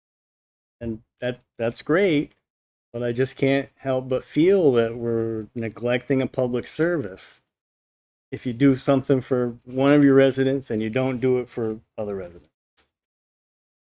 1040. Should we keep Nope, going? Yeah. that's it. I'm good. Any public comments or questions? I'm back with more discussions later. So, all right, let's move on. So this next item is I think, Greg, you told me this might be kind of optional to do tonight. I did. I told you that, and that is true. So it's 10:41. We want to go. Did we say what the topic is? You mean the other executive session one? Is that what you're talking Executive about? session is something that can be deferred. Yeah. But I don't think you have to. You want to go into another executive session at the end of this, or should we defer it to next meeting? We've been here since 5:30. Well, if it's important enough to be executive session, isn't it important enough to hear what it is? we could Oh, go to you don't executive know it. session You and haven't read it, I have guess you? we could decide. In Oh, because your executive session. board thing wouldn't show you what it is. Yeah. Like you should know what it is, but I see now. Yeah. I mean, I tried to look, but Yeah. Oh, it's in the, it is in the, Yes, but confidential thing. Ethan's is not working. He's in the wrong hole. He doesn't even have a civic clerk. He's gone into the public. He's into the public part of it, and that's why he can't bring up the. So Don, have you? Oh, seen he's what not. I saw it. Yeah. but I It- signed Did you in. see what it is? I can see it. I don't know. Do we want to have Since a they've got, discussion I about signed it? It's in the not civic urgent. clerk. Is there a time limit on that because of what we? The end No, of the we're year, but we good. have another. Yeah, I'm good. I'll talk to Mark. All right. Okay. I'm okay to say. Well, I don't know. Is next week's agenda going to be as long as this? It's not going to be much shorter. I'm not going to. It's looking very similar right now. I don't have a problem staying and doing another brief so that Ethan gets brought up to date. Okay, How's so that? let's do that then. We can. I can get brought So- up to date without the executive session. It's only going to take a few minutes. We'll just explain it to you. How's that? But we Sure. still have to approve the consent agenda. Yeah, I know. Oh, all right. yeah, I see. just- Okay. Yep. Okay, here it is. Doing the agenda or? Oh, That's what it is. oh yeah, no. We're good. Okay, so let's defer that, Yeah. that Okay. session. Just remember next week when you're here forever. Okay, consent agenda. And make the motion we accept the consent agenda as presented. Thank you, Don. Thank you, Ethan. Yes. Any further discussion? Those in favor of approving consent, please say aye. Aye. Aye. Opposed, say nay. Passes 4-0. Reading file. Anybody have any comments about anything? Not important. I always have. The 5-year paving plan is in there.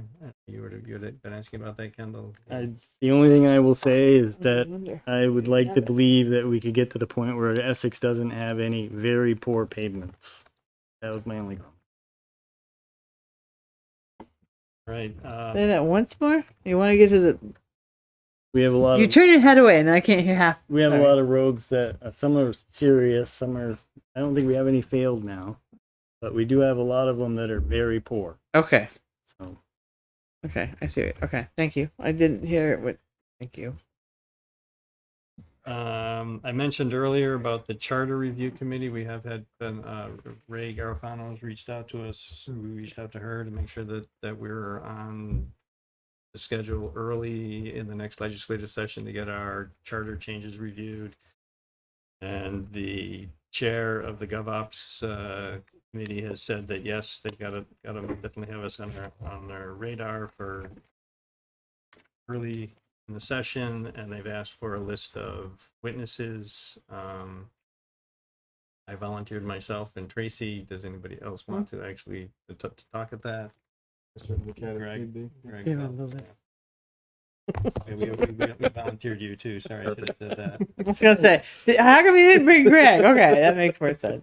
It's not official. And so things are moving forward there, but this discussion was about reconvening the charter review committee to look at the remaining things that, I mean, we talked about this before. I would ask though if somebody does step up and say they're interested, can we at least talk to them? Just given the size of the committee I did have and the size that I now have, I just think it'll make the work a little easier.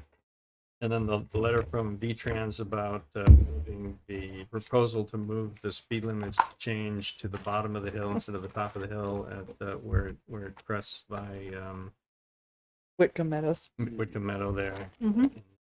Church that there on the Dunkin' Donuts, Nebraska. That's all.